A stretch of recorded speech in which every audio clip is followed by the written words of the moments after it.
Ayer escuché concretamente, hola Mary, no te Hola. saludé. Ayer escuché todo un análisis que se hizo también en relación a lo que terminó sucediendo con el tema o el capítulo universidades. La sospecha de que se terminó acordando solamente con la Universidad de Buenos Aires, esto de levantar la emergencia presupuestaria como una moneda de intercambio para acompañar la ley de bases. Sí, hasta Cristina Fernández de Kirchner salió a denunciar esto mismo. Hay sospechas, ¿no? Porque quien estuvo detrás de las negociaciones para poder garantizarse el incremento del presupuesto para la UBA es Emiliano Jacobiti, vicerrector de la UBA, pero también una de las principales figuras políticas de Evolución Radical, muy cercano a Martín Lustó. Entonces, el principal apuntado es Lustó, que está siendo una de las voces más críticas hoy por hoy a la ley bases y al paquete fiscal, que es quien se resiste, con Guadalupe Tagliaferri, con Edgardo Cuellar, con Pablo Blanco, con otros senadores, pero que Lustó es la voz más fuerte porque se nota que es como los senadores que más se estudió el proyecto, bueno, y que está impidiendo que se dictamine, que la posibilidad de un acuerdo con Evolución Radical por el presupuesto universitario pueda derivar en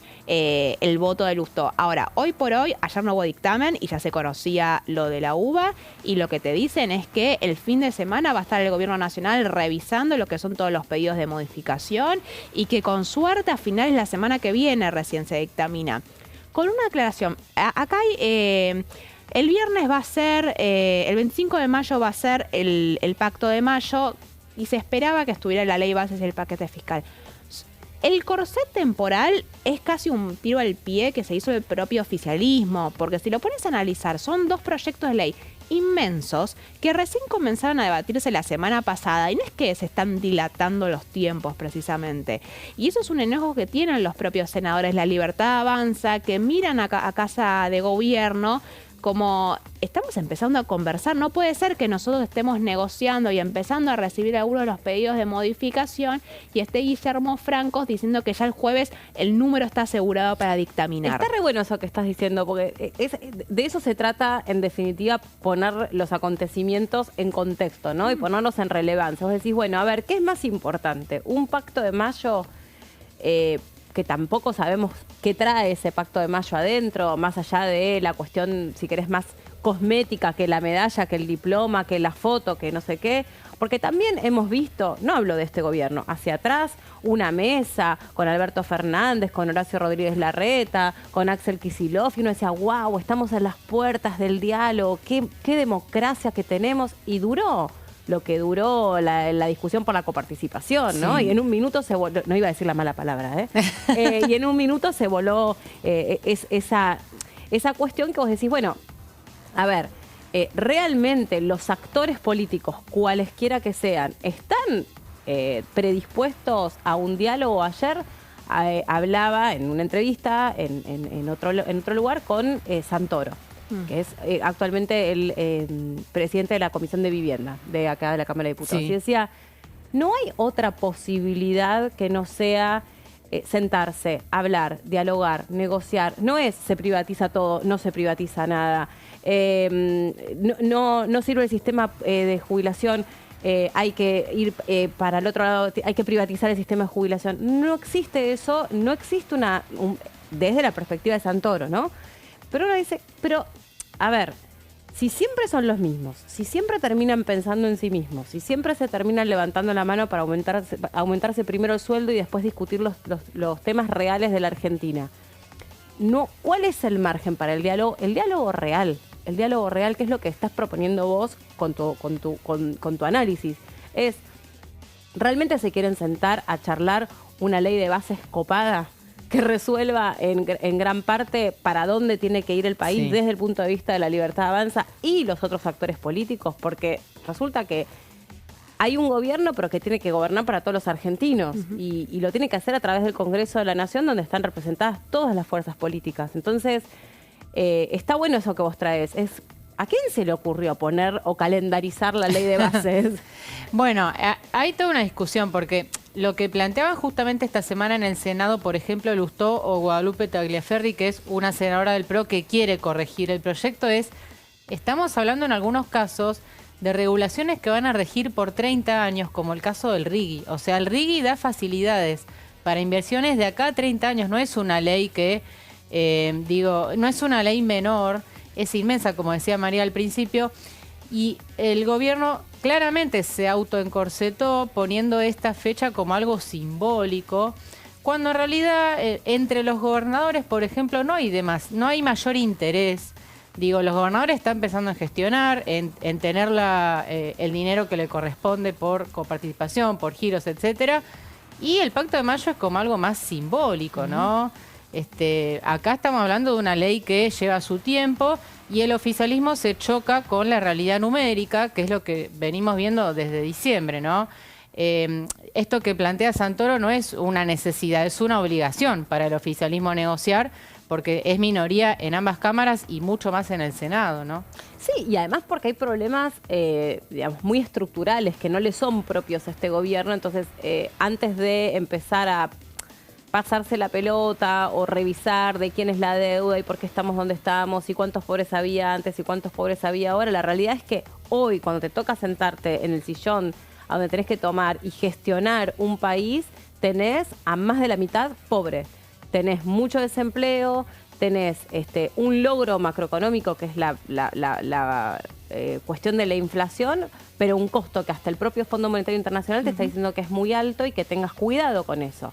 Tenés un Congreso que te está diciendo, che, hay un montón de cosas que están buenas de la ley de bases, la apoyamos, nos parece importante que tengan gobernabilidad, pero hay muchas que nos preocupan. ¿Dónde damos esa discusión? ¿Quién es el interlocutor?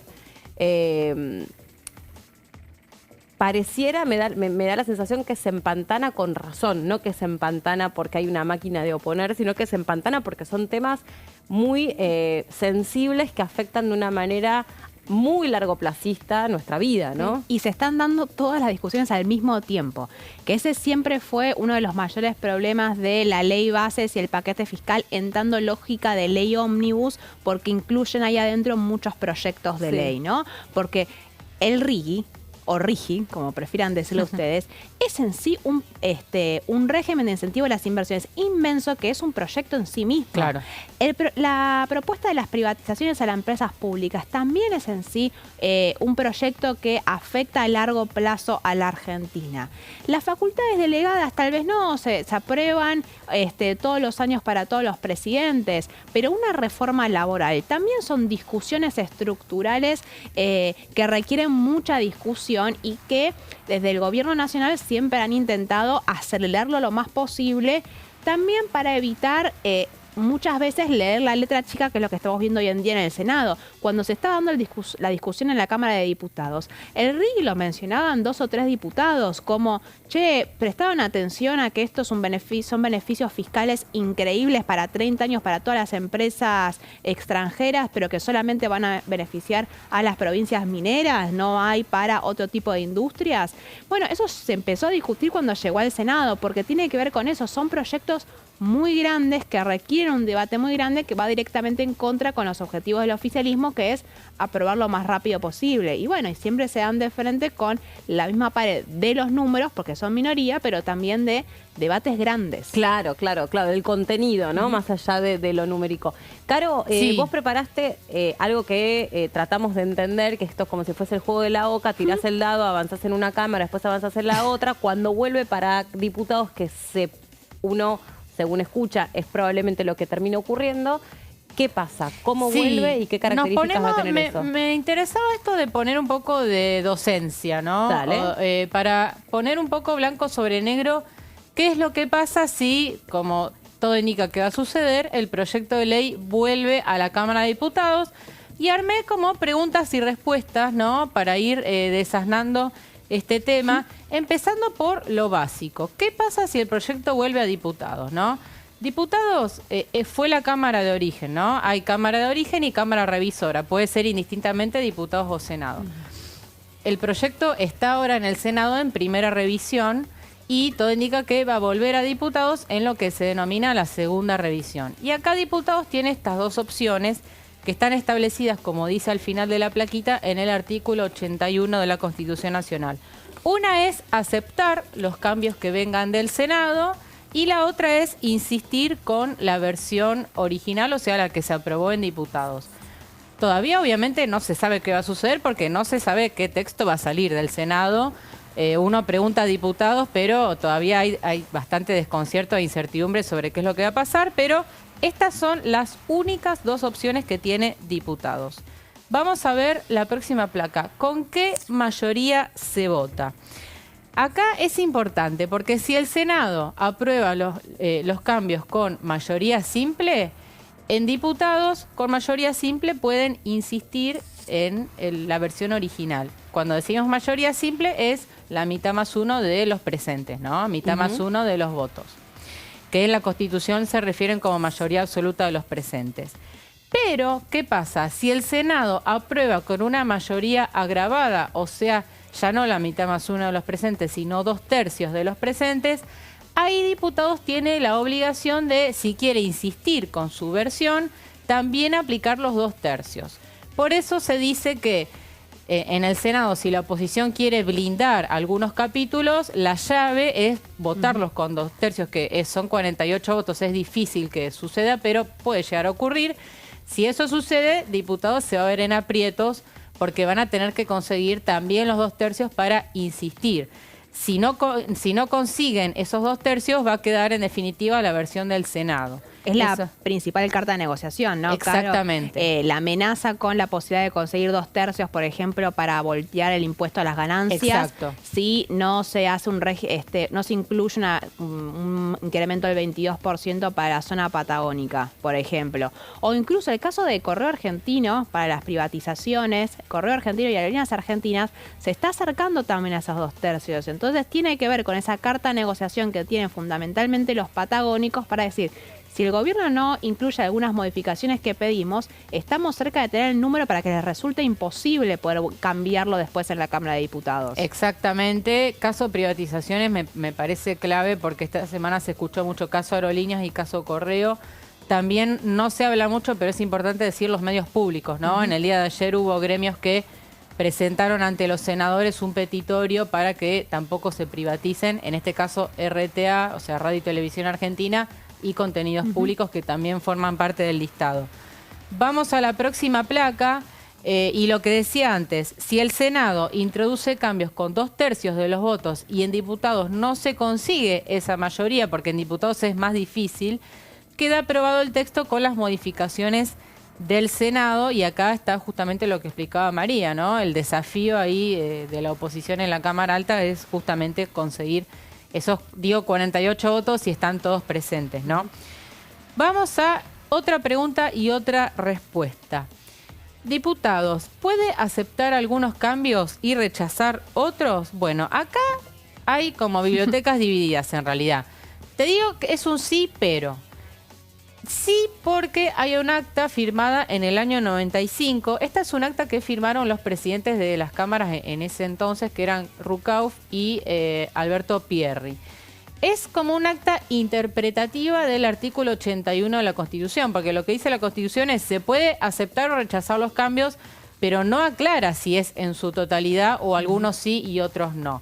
Esta es la dificultad que presenta justamente la ley ómnibus, ¿no? Al ser una ley ómnibus con tantos temas diversos, bueno, se debería abrir la posibilidad de analizarlo más diferenciadamente. Bueno, este acta justamente permite aprobar o desechar la totalidad de esas adiciones o correcciones o aprobar unas y desechar otras. ¿Esto qué significa? Que en diputados, si se abre la votación en particular, capítulo por capítulo, pueden aprobar algunos sí y otros no. El riesgo que se presenta y que algunos constitucionalistas advierten es que podría terminar la ley, no quería usar esta palabra, pero no se me ocurre otra mejor, un engendro, ¿no? Porque vas a tener capítulos que tienen el aval de diputados y otros de Senado. Claro. O sea que hay que ver eso, un pastiche. ¿No? Sí. No quería usar engendro porque me parece fuerte, pero realmente no se me ocurrió otra mejor porque, claro, terminarían como pegándose con plasticola, digamos, a capítulos de diputados, capítulos de Senado. Eso puede llegar a ser caótico en la votación. Así que vamos a ver qué sucede. Y yendo un poco más afuera, vieron que yo no vengo de... Para que ahí ya me van a seguramente comentar que tenía mal acomodado esto, con razón. yo que no vengo especialmente del trabajo parlamentario, siempre hago este ejercicio, porque acá nadie sabe más que ustedes, hago este ejercicio de, yo estoy mirando del otro lado, no sé, como dueña propietaria de una pyme, de un local, de una ferretería, o tengo, no sé, simplemente no sé si quedarme o no quedarme en el país, invertir o no invertir en el país. ¿En qué me afecta? ¿Qué país vamos a tener? ¿Qué reglas va a tener este país? Entonces, digamos, más allá desde la mirada o la perspectiva política, realmente me pongo a pensar en un jubilado hoy, el nivel de incertidumbre que tiene respecto de qué va a pasar con su jubilación, qué va a pasar con su moratoria, qué va a pasar con la posibilidad de jubilarse a la edad que le corresponde o no, qué va a pasar con aquel que está dudando entre si blanquea o no blanquea capital o bienes, o no debe tener muchos problemas de todos modos, pero bueno, no sé, cada uno en su mundo, ¿no? Y cada uno desde su mundo está mirando por alguna razón o desde algún costado esta ley de bases que es tan compleja y el paquete fiscal. Esto es súper complejo de entender, por eso yo traje justamente estas preguntas y respuestas para tratar de, digamos, explicar un poco didácticamente, ¿no? Sí. Pero la realidad es que, como vos decís, digo, hasta para nosotros, los periodistas acreditados, es difícil de entender. Imagínate para un jubilado, para un comerciante. Mí, aparte se me hace todo un empaste en la cabeza, porque, por ejemplo, yo pensaba las pymes, ¿no? Que están tratando de resistir esto del RIGI. Pero al mismo tiempo les debe parecer copadísima la parte de la reforma laboral a la pyme, porque para la pyme está bueno esto de, bueno, yo te pongo a prueba y si no me gusta te cambio por otro. Toda esta parte es pymecentrista, porque a otra empresa le hace frente de otra manera un juicio laboral. Que no estás de acuerdo con lo que No, estoy pensando... ya la conozco, ¿viste? Se cruza y te hace así. No, me parece que estaba pensando que son dos discusiones distintas. Uno es el contenido de la ley y qué beneficios específicos puede dar para algunos sectores corporativos. Sí. Y pensaba también el caso de la eliminación de la moratoria previsional, que es uno de los temas que vos preguntás y más atención se le prestan, porque tenés muchísimos jubilados o gente que está a punto de llegar de jubilarse, que no tiene los años de aportes, pensaban que iba a poder hacerlo con la moratoria que se había sancionado el año pasado y ahora se encuentran con la situación de que, dependiendo de lo que pase en el Senado y después apruebe diputados, su jubilación depende de eso, y es un nivel de incertidumbre que se le suma la total incomprensión de lo que está sucediendo y que vos estás diciendo. Porque aparte moratoria es uno de los capítulos que puede cambiarse en el Senado, pero no sabes después lo que va a pasar en diputados. Porque en el Senado es probable que la moratoria se caiga. No están los votos para aprobar la eliminación de la moratoria. Ahora, en diputados, ¿van a estar la gente que está por jubilarse? A ver, es la misma mayoría que hay en la Cámara de Diputados la que se dio en el Senado, y de eso depende tu futuro, y es muy... Y es muy complicado y es difícil de explicar, y está buenísimo el acta que consiguió Caro. Yo no la conocía, la del 95, porque te da, aunque sea algún tipo de, bueno, garantía o algún tipo de unificar posturas, porque vos tenés algunos senadores que incluso hoy te dicen, para sumar problemas, ¿no? Solamente por el gusto de sumar problemas, que si te votan en contra un capítulo en el Senado, como es una dinámica de ley ómnibus, significa que votaron en contra y que se cae. Es decir, que se rechazó. No es una modificación, sino que es que, por ejemplo, hablemos del caso del RIGI, que están los votos, pero para poner un ejemplo, o el caso de la moratoria, la eliminación de la moratoria. Si el Senado vota en contra de la eliminación de la moratoria, es como si hubiesen rechazado un proyecto de ley separado, entonces significa que no se lo puede volver a tratar en diputados. Que no es una postura mayoritaria, pero yo se lo escuché a varios senadores. Sí. Entonces, ¿qué significa eso? Que después del Senado y después de diputados, ¿se abre la puerta a una judicialización? Bueno, es uno de los riesgos de esta votación que yo le llamo el mosaico, ¿no? Esto de poder aceptar algunos cambios y otros no. Este acta del 95 fue aplicada, tiene antecedentes y tiene jurisprudencia a favor. O sea que se puede hacer, no es un invento. Se puede hacer, pero algunos te dicen no es lo correcto. Lo que pasa es que, de vuelta, son las dificultades que plantea el formato ley ómnibus, ¿no? Porque esto no suele suceder casi nunca. Bueno, vamos a la siguiente pregunta, que es, diputados, ¿puede rechazar el proyecto? Bueno, esta es fácil de responder. La respuesta es rotunda, no. Solamente puede avalar, como dije al principio, los cambios del Senado o insistir en la versión original. No se puede rechazar. O sea que, ¿esto qué significa? Que si el Senado aprueba la ley en general y en particular, ya quieras o no, va a haber ley, porque no se puede rechazar. Ya está sancionada, digamos, de alguna Se manera. aprueba en general en el Senado, ya hay una sanción. Exacto. ¿Qué es lo que se sancionó? Bueno, continuará. Continuará. Bien, vamos a la próxima. Diputados, ¿puede realizar más modificaciones al proyecto? También una respuesta muy fácil, no. Lo mismo, solamente puede avalar los cambios del Senado o insistir en la versión original. Imagínate, María, qué pasaría si el proyecto va y viene de una cámara a la otra con cada vez más cambios. Sí, Estamos todo el año discutiendo la ley base. Bueno, 4 no años. se pueden hacer más modificaciones al proyecto. Vamos a la próxima. ¿Qué pasa si el Senado rechaza el proyecto? Esto es interesante. A ver, todo indica que al menos la ley bases va a tener los votos en general. El paquete fiscal, te diría, está ahí. Pero, ¿qué pasa si directamente lo rechazan? Bueno, no va a poder tratarse nuevamente este año en ninguna de las dos cámaras.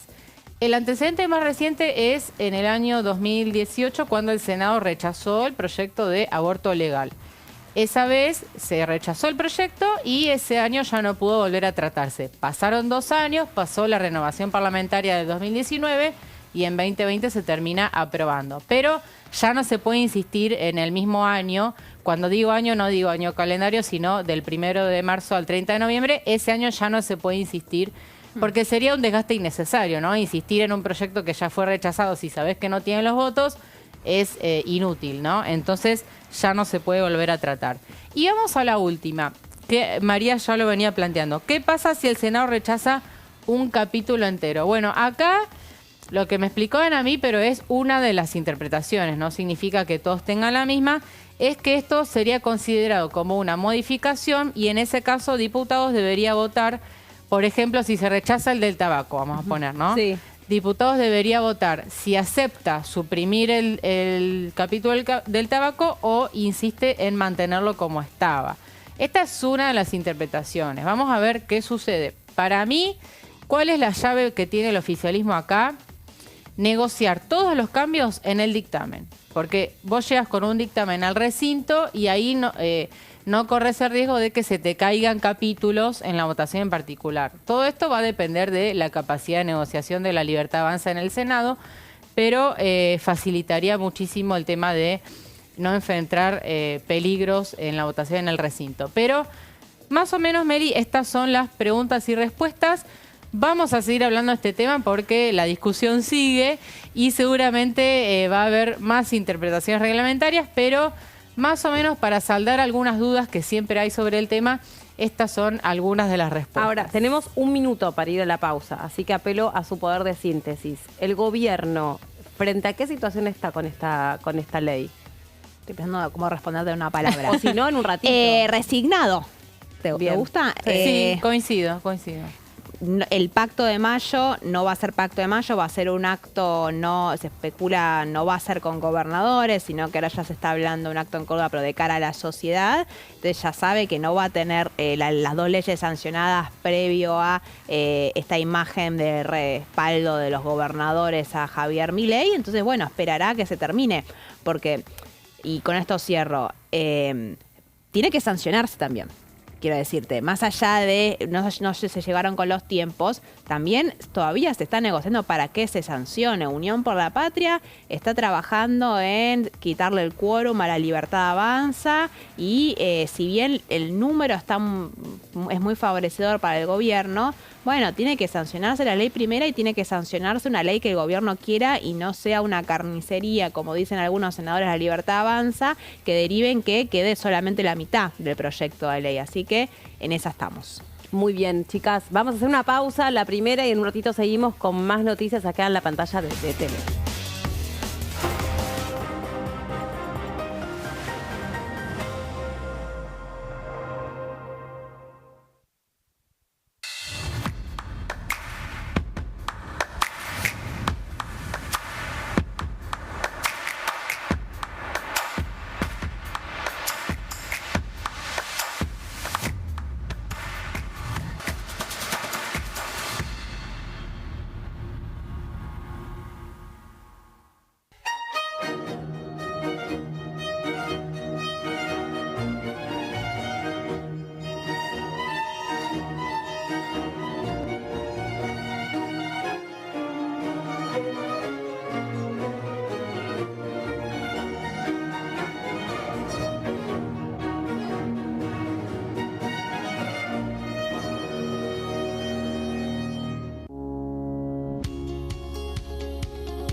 Cuando un proyecto de ley ingresa a la Cámara de Diputados, ya sea creado por un legislador, enviado por el Poder Ejecutivo o producto de una iniciativa popular, se trata primero en las comisiones correspondientes para luego ser tratado en el recinto por los diputados.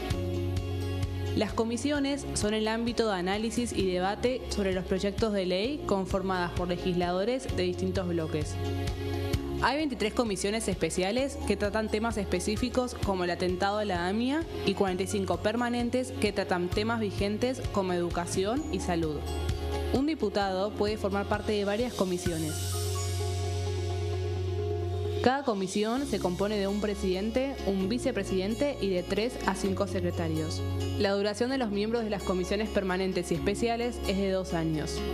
Para que la comisión funcione debe tener quórum, es decir, un mínimo de 15 y un máximo de 31 a 49 diputados. Las autoridades son elegidas por los propios integrantes de las comisiones, que a su vez son elegidos bajo consenso por sus propios bloques. Para que un proyecto sea tratado en el recinto, debe contar con el apoyo de la mayoría de los integrantes de esa comisión. Al finalizar una reunión de comisión, se dictamina sobre la pertinencia de tratar el proyecto en el recinto. El dictamen propone una resolución o decisión sobre una o varias iniciativas o proposiciones.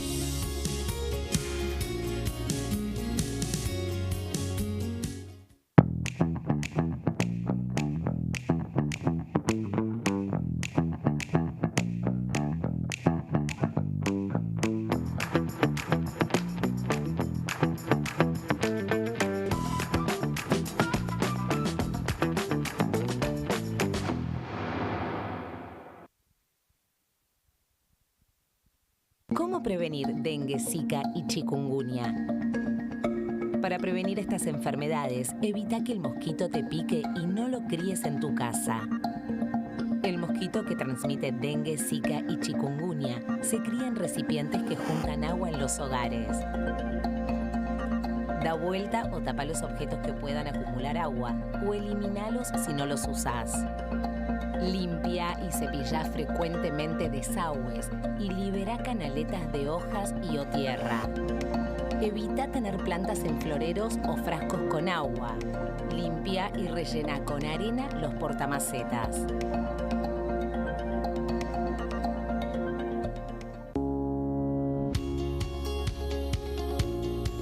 La Cámara de Diputados tiene 257 miembros. Los diputados debaten y sancionan leyes que rigen en todo el territorio nacional. Algunas de las más importantes son el presupuesto de gastos generales del Estado, el Código Civil, el Código Penal, la forma en que se rige el trabajo, las jubilaciones, entre tantas otras. Además, controla y hace un seguimiento de las políticas del Poder Ejecutivo a través de la visita de diferentes funcionarios o el pedido de informes, así como la posibilidad de realizar juicios políticos a los funcionarios. La duración de los mandatos de los diputados es de 4 años y pueden ser reelegidos indefinidamente. Desde el momento en que asumen y hasta el final de su mandato, no pueden ser acusados, interrogados judicialmente ni molestados por las opiniones o discursos que imitan desempeñando su mandato. Son requisitos para ser diputado tener al menos 25 años, 4 años de ciudadanía argentina y haber nacido en la provincia por la que se postula o haber residido en ella los 2 años precedentes. Se agrupan en bloques que expresan partidos políticos o afinidad ideológica. Existen también los monobloques integrados por un solo diputado.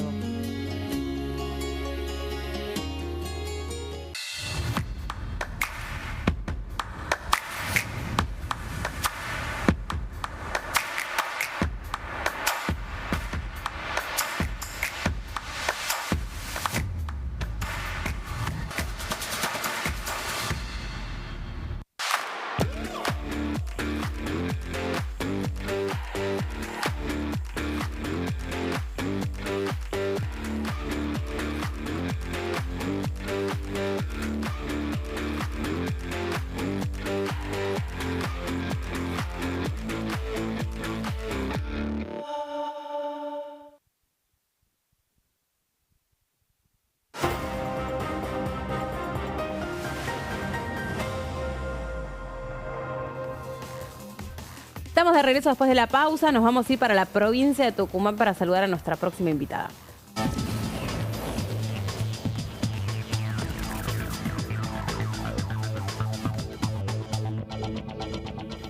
La diputada Paula Omodeo nos recibe del otro lado. Hola, diputada del otro lado, me salió mezclado el lado con Omodeo. ¿Cómo va, diputada? ¿Cómo está? Bien, ¿cómo están? Bien. Buen día. Buen día, muchas gracias por recibirnos. Bueno, ¿puede llegar a haber pacto de mayo en este contexto? No. ¿Cómo lo ves? Te tuteo por una cuestión generacional, ¿te parece? Perfecto, obvio. Me parece, bueno, espero que sí. En este momento me parece que está habiendo una adhesión de gobernadores de otros signos políticos que es muy alentadora. De ahí a decir, bueno, cuál va a ser el nivel de adhesión del Pacto de Mayo es más complicado, ¿no? Decir, bueno, ¿qué van a hacer algunos gobernadores? Ya sabemos que Buenos Aires no, el gobernador de la provincia de Buenos Aires no, hay otros gobernadores de otros signos políticos, como el gobernador de Tucumán o el gobernador incluso de Chubut, que ya están diciendo que van a adherir al Pacto de Mayo, pidiendo que se agreguen algunas cuestiones, pero bueno, me parece que tiene que ver con qué nivel de demanda de la sociedad de cada provincia hay para que los gobernadores se adhieran, ¿no? Sí. Y sobre la ley de bases, ¿ante qué panorama crees que estamos? Yo creo que están los votos como para aprobar en general, en esos 6 o 7 diputados del medio, pero me parece que no podemos correr el mismo riesgo del primer tratamiento de la ley bases en diputados, que es que se apruebe una cáscara vacía. Entonces, si no hay un consenso sobre los artículos, digamos, que le dan sustento a la ley, no sirve de nada una aprobación en general y sin una aprobación en particular, y me parece que eso es lo que está frenando un poco el avance, ¿no? Uh-huh.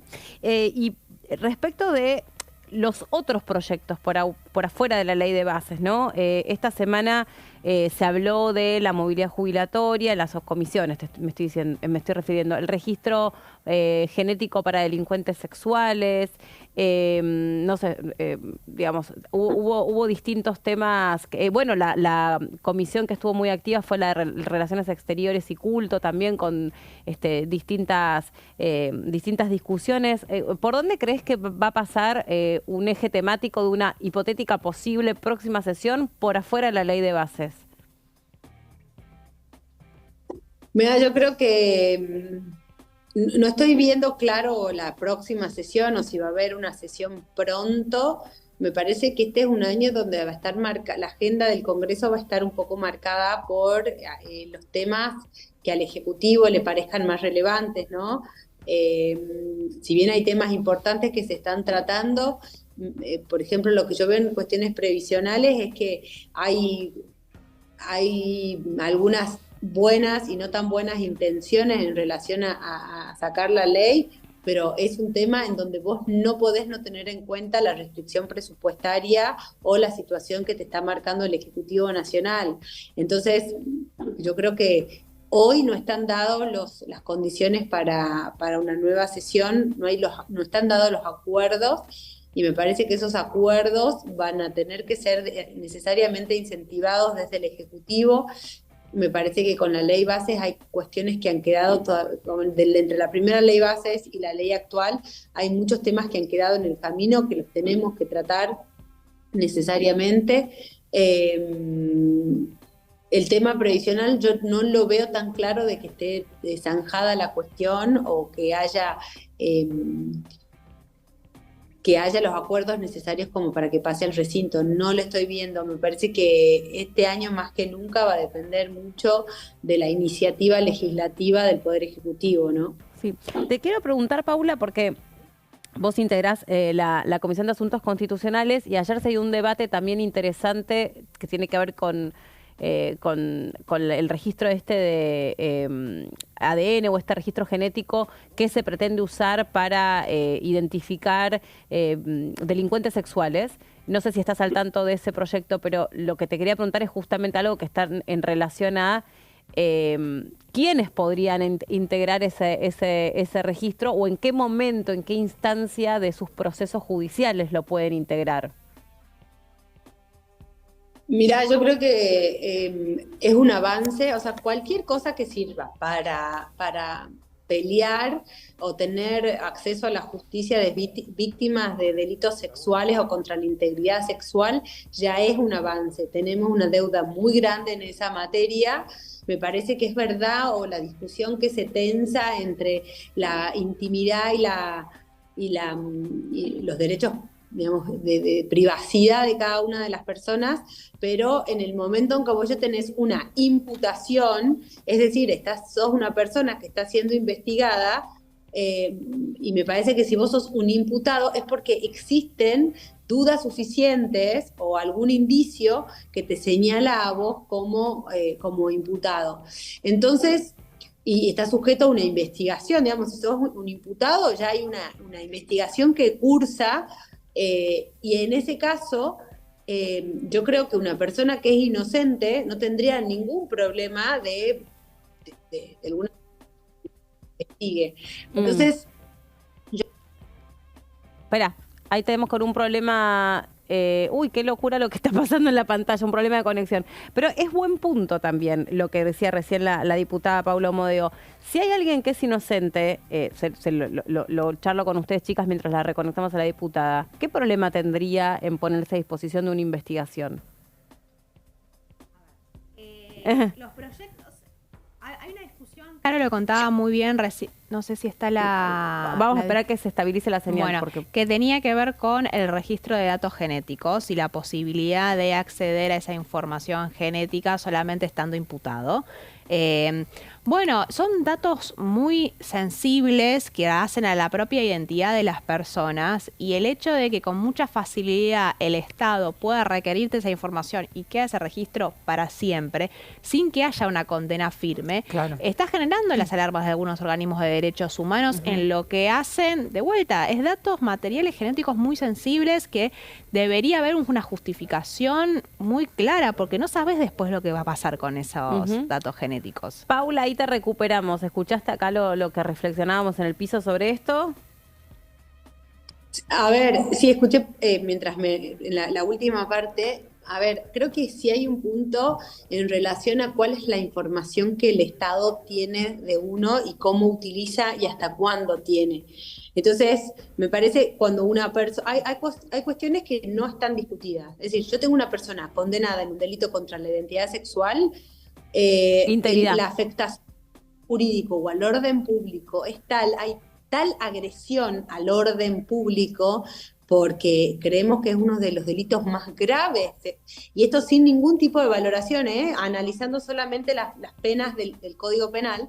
Entonces me parece que hay cuestiones en donde va a haber poca discusión. Es decir, una persona condenada que ya tenga que tenga que estar en este registro y que no tenga el beneficio de la intimidad por la afectación al bien jurídico, me parece que eso va a haber muy poca gente que no esté de acuerdo, aunque vos hayas cumplido luego tu pena.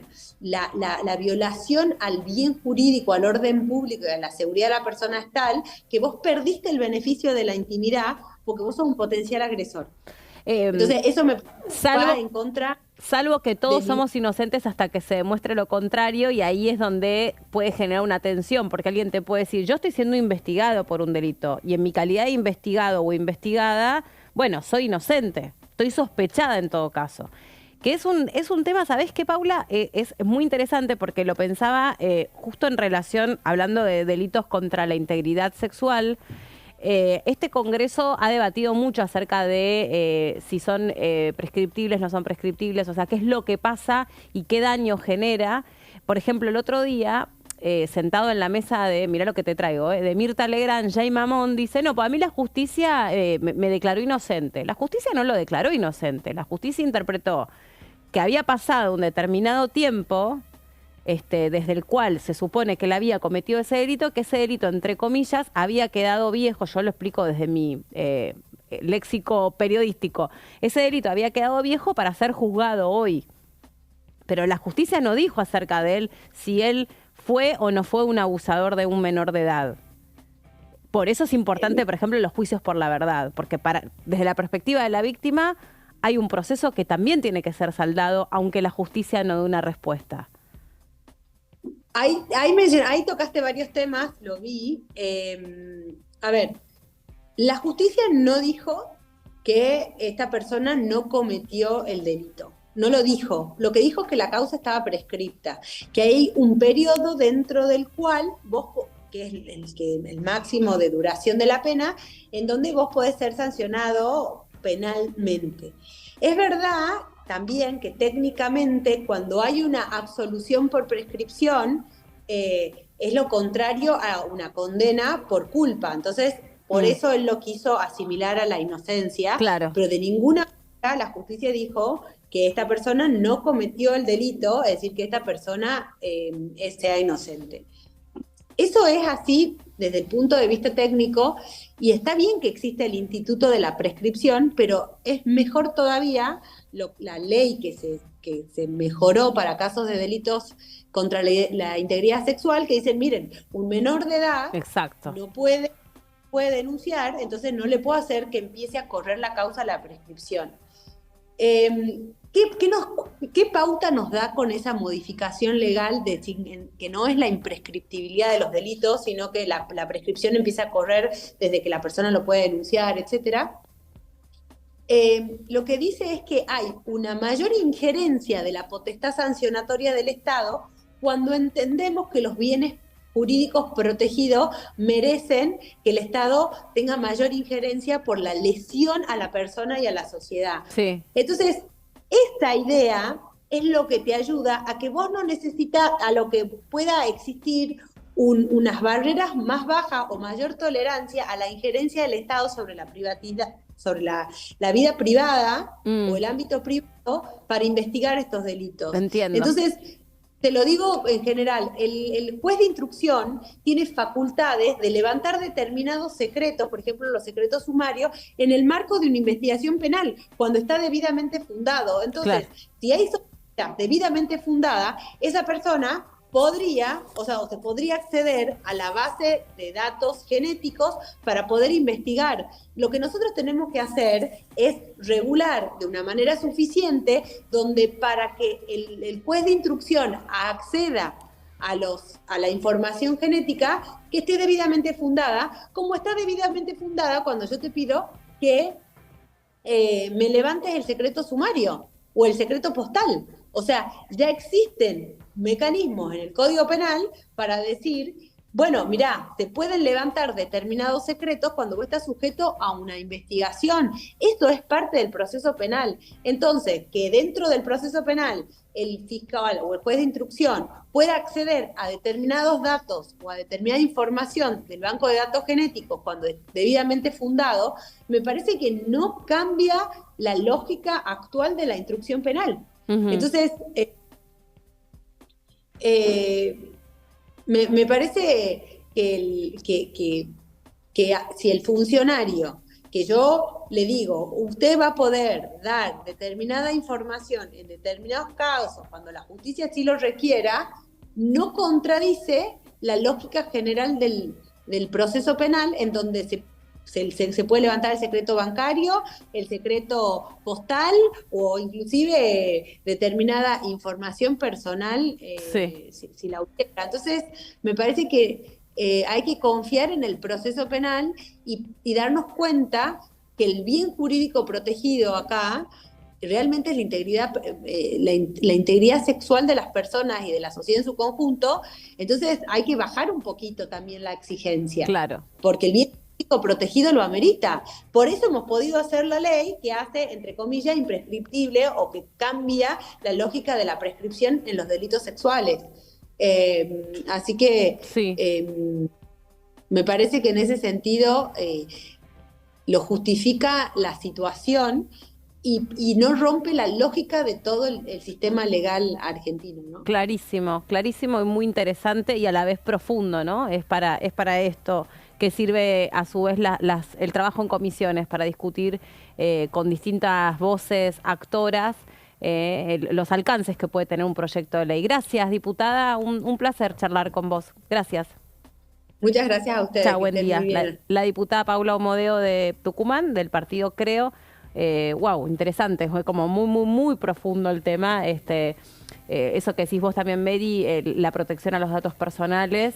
Sí, porque la verdad que es muy interesante lo que cuenta. Sí. Claramente la diputada sabía, Sí, sabe un conoce montón. mucho del tema. Ella lo que sostenía era partiendo del base de un delito a la integridad sexual, ¿no? Ella sostenía que el bien jurídico a proteger y que justificaba la posibilidad que durante la investigación se pudiera acceder a esa información genética era más importante la integridad sexual de la persona que se había visto violentada. El problema de este proyecto, que Caro lo comentaba en el bloque pasado, Meli, que estuvo buenísimo, que tenía que ver con que esto es para todo tipo de delitos, Claro. no es solamente delitos contra la integridad sexual, incluiría delitos por calumnias e injurias. Entonces, Pero ¿para qué te serviría un registro genético para calumnias e Es que esa es injurias? la pregunta. Digo, ¿cómo se justifica que se abra a todos los delitos del Código Penal, donde tenés desde delitos leves hasta delitos graves? Porque en un caso de un delito perdón si traigo otra vez una discusión que ya tuvieron, pero para entender, porque por lo que yo entendí, el registro genético obviamente es una prueba clave, sustancial, Sí. para ponerla en contraste como una muestra indubitable de la existencia de un delito. ¿Por qué? Porque muchos de esos delitos se dan en situaciones a donde no hay testigos, obviamente, ¿no? Es una víctima que denuncia y una persona que es acusada de un determinado delito. A veces no hay ni siquiera evidencia genética sexual. Hay Claro. arañazos, hay marcas, hay otro tipo de evidencia que se puede... De hecho, en el caso de Lola Chomnales, la argentina que aparece asesinada en Balizas, Uruguay, la chica no fue abordada sexualmente. Fue el objetivo, fue la finalidad del delincuente, pero no lo logra. Sin embargo, deja rastros genéticos en una toalla y en el documento. Porque en el forcejeo deja ahí una cadena incompleta de ADN. Por eso después fue tan importante el banco genético para poder cruzarlo con su mamá, la mamá de ese delincuente, realmente telenovelesco, hasta difícil de explicar. Entonces, para un delito de calumnias e injurias, donde vos necesitas una muestra genética, ¿para qué te sirve un banco? Sí, yo me pregunto lo mismo, por eso es interesante ver qué dice el Ejecutivo al respecto, por qué decide ampliarlo de tal manera. Claro, el tema es, en la propia legislación, si no deberían haber limitaciones Claro. para el ejercicio de la posibilidad, cuando se está llevando a cabo una investigación, que te puedan obligar a esa información genética, ¿no? Si tiene que ser... Porque vos estás mencionando todos casos que son crímenes muy graves, con penas y muy crímenes altas. donde vos necesitas evidencia genética. Por ejemplo, si vos, el caso de la chica que es abordada en el Hospital Fernández, que pasó hace poquito, que es una camarera del bar del Hospital Fernández, estaba terminando su turno, se mete un chico en situación de calle que pretendió abusarla sexualmente. Igual eso configura un delito en sí mismo gravísimo, porque hubo tocamientos, Sí. porque hubo una situación claramente de abuso, pero obvio, ahí no tenés más que el testimonio que ella te diga, sí, estaba vestido así, pues estaba ella sola en el baño con un agresor.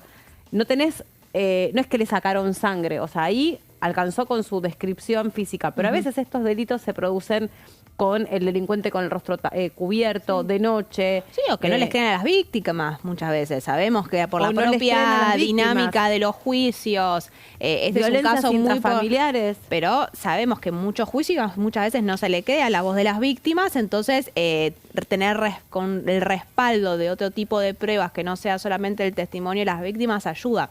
Acá lo que... con Caro discutíamos con Pato es, bueno, pero ¿para qué crímenes y para qué tipo de Claro. delitos se va a habilitar este tipo de acceso a la información genética? En el caso de un hurto también va a ser lo mismo, que ponerle que por ahí te sirve la información genética, o lo vas a dejar en mano.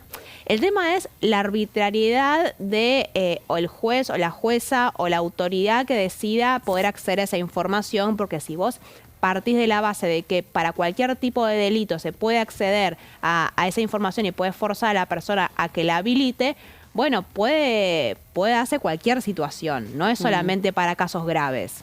Sí, y otra de las cosas que marcábamos era esto de que el registro pase de manos del Ministerio de Justicia, como existe actualmente, al Ministerio de Seguridad, con los riesgos que quizás eso implicaría en el posible direccionamiento de las investigaciones. Y otra cosa que marcábamos, Meli, era esto de otro de los objetivos un poco que persigue este proyecto de facilitar el hallazgo de personas desaparecidas o extraviadas. porque se va a poder cotejar las huellas genéticas de personas extraviadas a través de material que pueda aportar las familias, que se va a poder comparar con quizás huellas de cadáveres, ¿no? Bueno, acordate todo lo que pasó con el caso Arruga, que es un chico que estuvo un montón de tiempo desaparecido sin saber... La familia Pomar, que no se supo, bueno, en ese caso apareció la familia, pero no se podía determinar qué le había sucedido. Pero para mí es una herramienta muy importante, tiene su sensibilidad, tiene su complejidad, sobre todo porque nuestra ley es muy clara al respecto, somos inocentes hasta que se demuestre lo contrario, entonces... Si a vos te están investigando por un delito, ¿por qué vos tenés que, no sé, desde, como muchas veces se dice, ¿por qué no? Cuando se habló de los famosos, salvando las distancias, no se puede comparar porque en delito eso es muy complicado de comparar, pero cuando alguien dice, ¿por qué no puso a disposición el celular? ¿Por qué no? Si no tiene nada que ver, si no está involucrado, ¿por qué no pone a disposición tal o cual persona el celular y se abre el chat y se ve si efectivamente, no sé, en casos de corrupción, que lo vemos todo el tiempo, cuando se le pide a las compañías telefónicas que pongan los llamados entre cruzamientos, las compañías se toman un tiempo tremendo y la persona ahí hace lo que quiere, va, viene, acomoda la antena como se le parezca, le pone una pop-up de antena y claro, y sí, pero en el tema de desaparición de personas, yo me acuerdo personalmente de haberme ocupado mucho por el trabajo que tenía antes, del tipo de casos que cubría.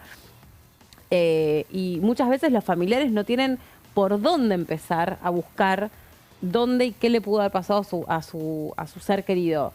Incluso vos decís, che, tengo la certeza que la mató su pareja, su marido, pero fueron a la casa, la allanaron, no encontraron nada, listo, no hay cuerpo, no hay evidencia, no tuvo nada que ver.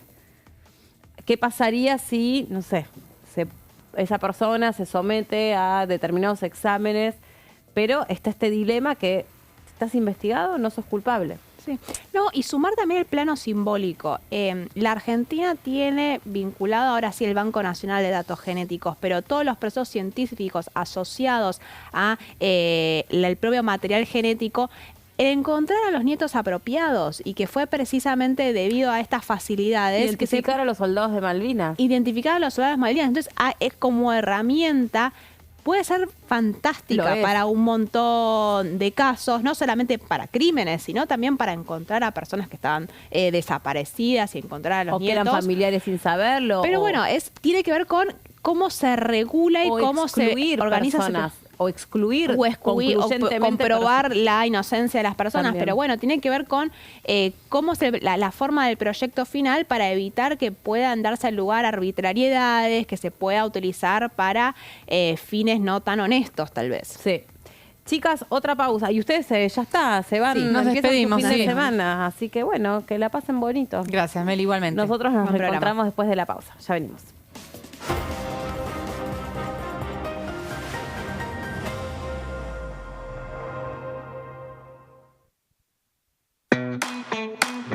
Información,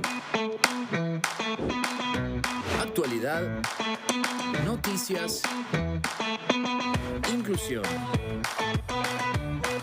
libertad, incluidos. Noticias sin límites. De lunes a viernes, 10:45 horas.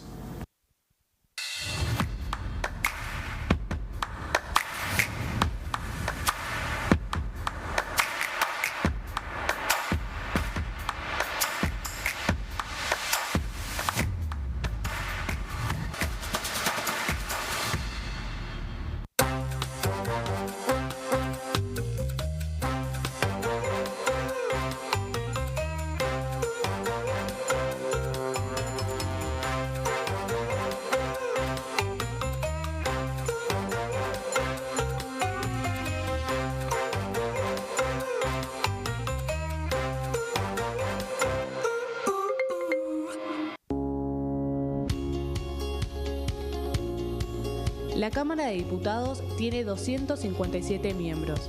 Los diputados debaten y sancionan leyes que rigen en todo el territorio nacional.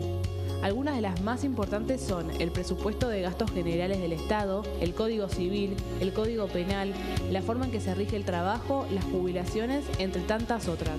Además, controla y hace un seguimiento de las políticas del Poder Ejecutivo a través de la visita de diferentes funcionarios o el pedido de informes, así como la posibilidad de realizar juicios políticos a los funcionarios. La duración de los mandatos de los diputados es de 4 años y pueden ser reelegidos indefinidamente.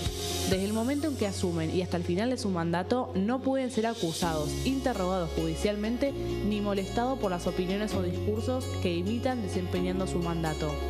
Son requisitos para ser diputado tener al menos 25 años, 4 años de ciudadanía argentina y haber nacido en la provincia por la que se postula o haber residido en ella los 2 años precedentes.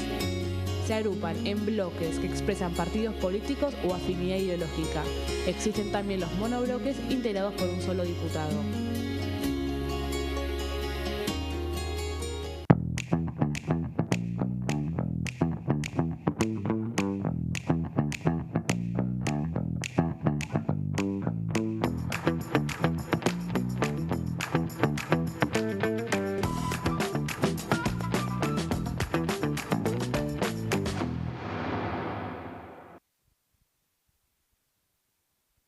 ¿Cómo prevenir dengue, zika y chikungunya?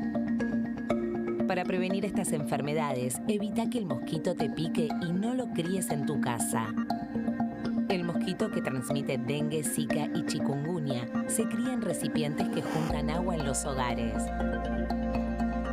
Da vuelta o tapa los objetos que puedan acumular agua o eliminalos si no los usás. Limpia y cepilla frecuentemente desagües y libera canaletas de hojas y o tierra. Evita tener plantas en floreros o frascos con agua. Limpia y rellena con arena los portamacetas.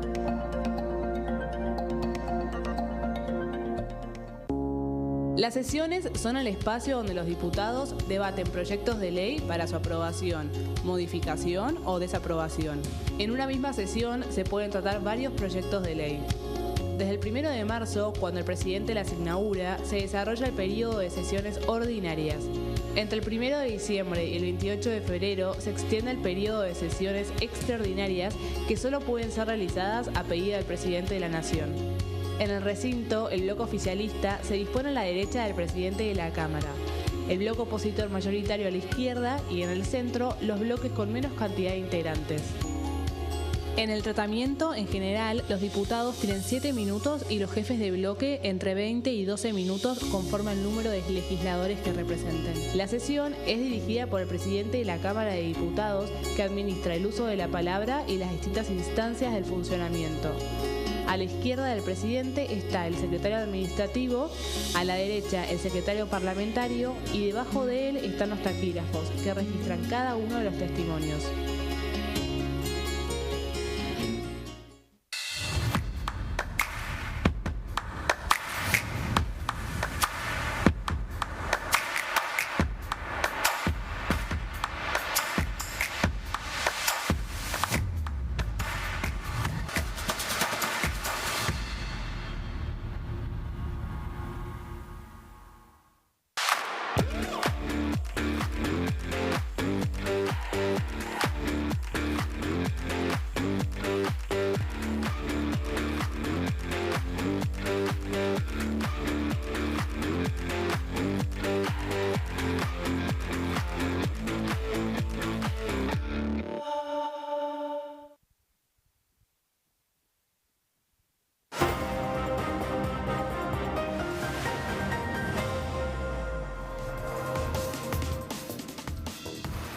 Acá estamos de regreso después de la pausa. Empieza una hora nueva en la primera edición. Estoy con Marquitos. Hola Marqui, ¿cómo va? ¿Cómo va, Meli? El hombre que está siguiendo de cerca la ley de bases, está muy atento a toda esa discusión. Recién lo conversábamos obviamente con Caro y también está muy y con Mary, que sí. Incluso nos contaba Caro qué es lo que puede pasar, si viene para diputados, cómo sería, si hay un rechazo, si hay varios, etcétera, etcétera. Bueno, ¿cómo ves hoy esa discusión en el Senado y qué es lo que viene sucediendo? Bueno, en principio ya está confirmado que no va a haber sanción del Senado antes del 25 de mayo, antes del Pacto de Mayo, que fue uno de los objetivos de los senadores oficialistas. van ahora por un segundo objetivo, que es que para esa fecha al menos esté el dictamen de comisión ya con las firmas. Claro. Que esté esa señal de que como ya están los acuerdos para aprobarla en el recinto y aún no bajan, hasta ayer estaba confirmado que se va a hacer igual el acto en Córdoba con los principales dirigentes del oficialismo y los gobernadores que se sumen a esta convocatoria de un pacto de mayo, de la firma de un documento con 10 puntos en común de la clase política. ¿Que contendría qué cosas? Bueno, yo no los tengo ahora, los podríamos buscar. Perdónenme. Fueron los que enunció el presidente el 1 de marzo aquí en el recinto de la Cámara de Diputados, una suma de 10 compromisos que tienen que ver con las inversiones, el crecimiento económico y algunos puntos más, en los que la oposición quería incorporar uno que tenga que ver con la educación y lo está reclamando. Y había una negociación, si se quiere, o una conversación en ese único punto del comunicado, que es bastante difícil de rechazar en términos de lo que propone, que son destinos a los que nadie podría estar en desacuerdo. Sí. Eso sería el Pacto de Mayo. Y si no está la sanción del Senado, se haría igual.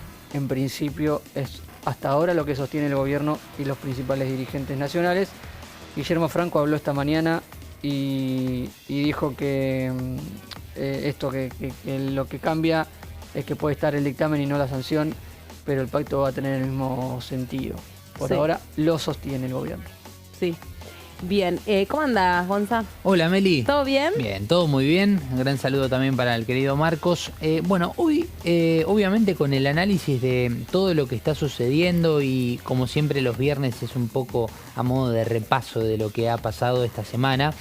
Vos sabés que me he encontrado, Meli, con un proyecto muy interesante que en un ratito vamos a estar hablando seguramente en el segundo bloque, respecto a la diputada Mónica Morán, que presentó una iniciativa para reducir aún más las velocidades o los límites de las velocidades en las calles comunes, donde hay solamente un solo carril, en las avenidas, en las autopistas y en las zonas rurales. Así que en un ratito vamos a estar hablando sobre eso.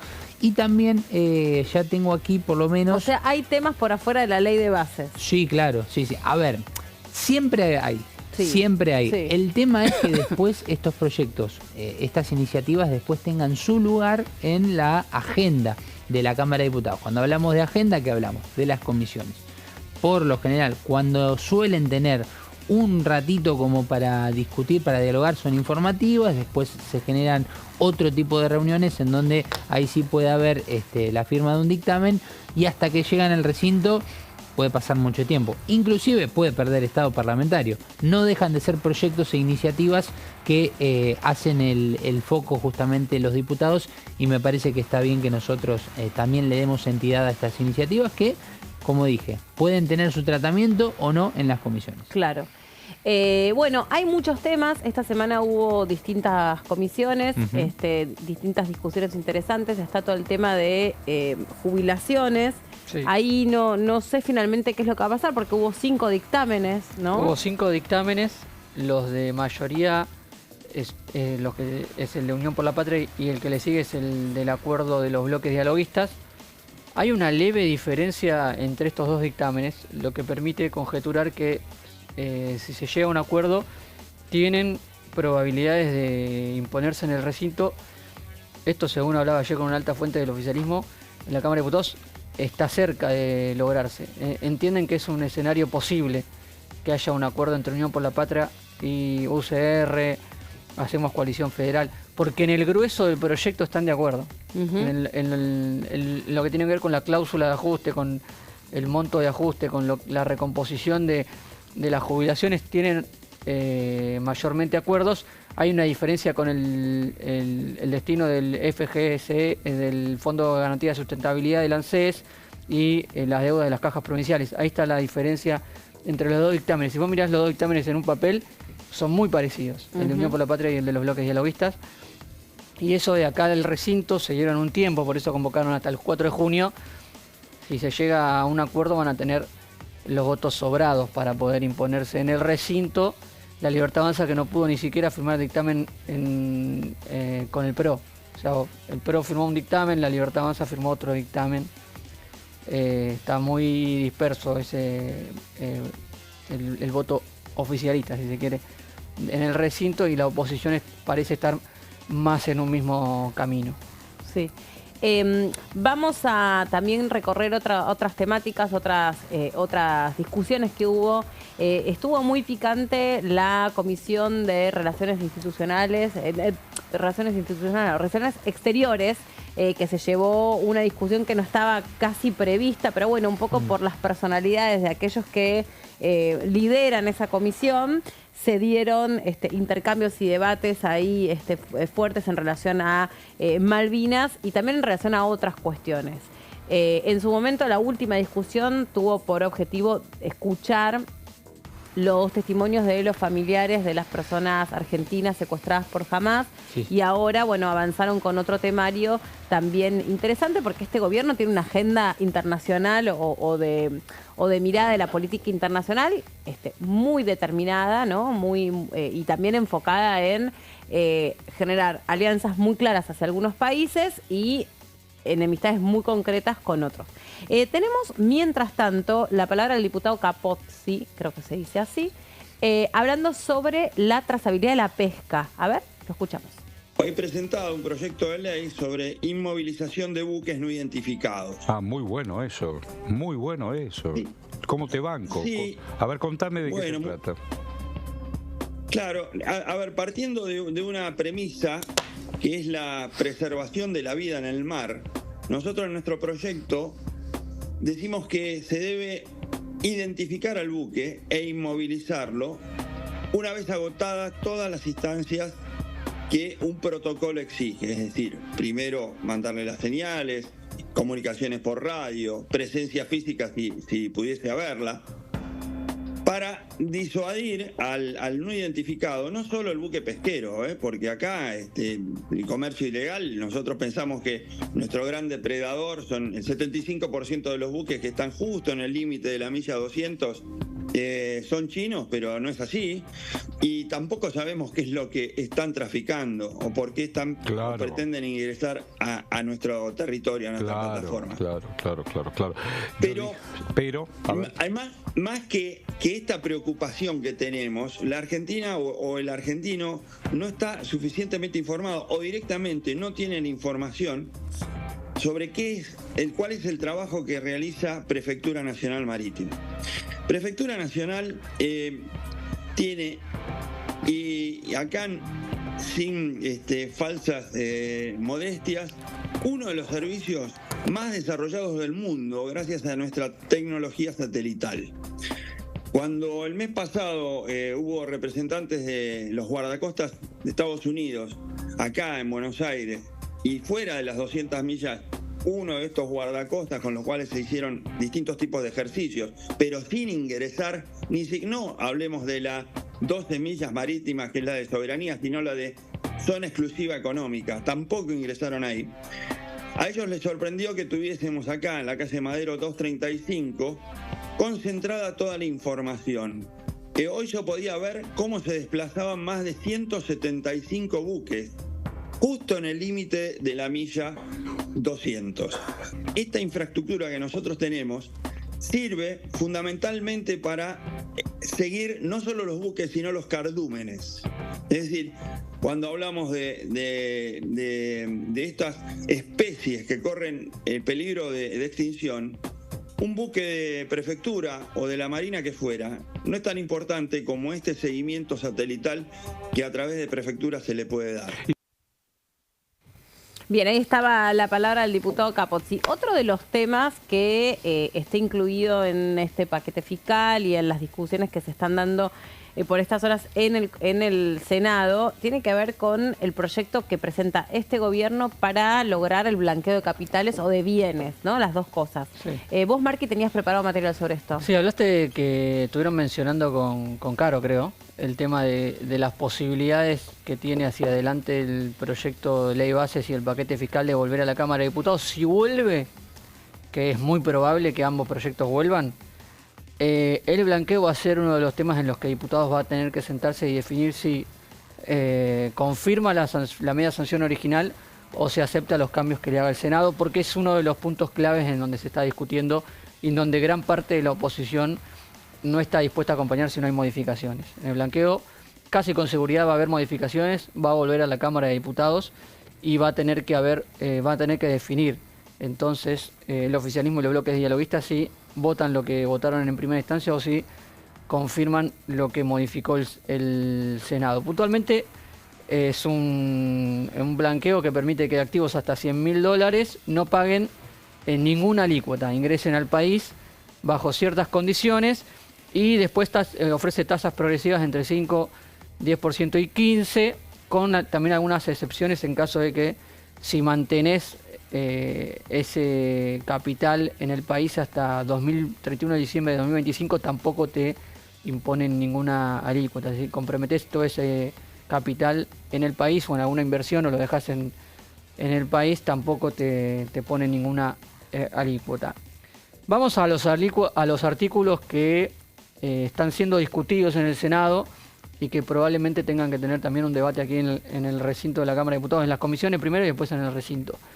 Regularización de bienes inmuebles a nombre de terceros.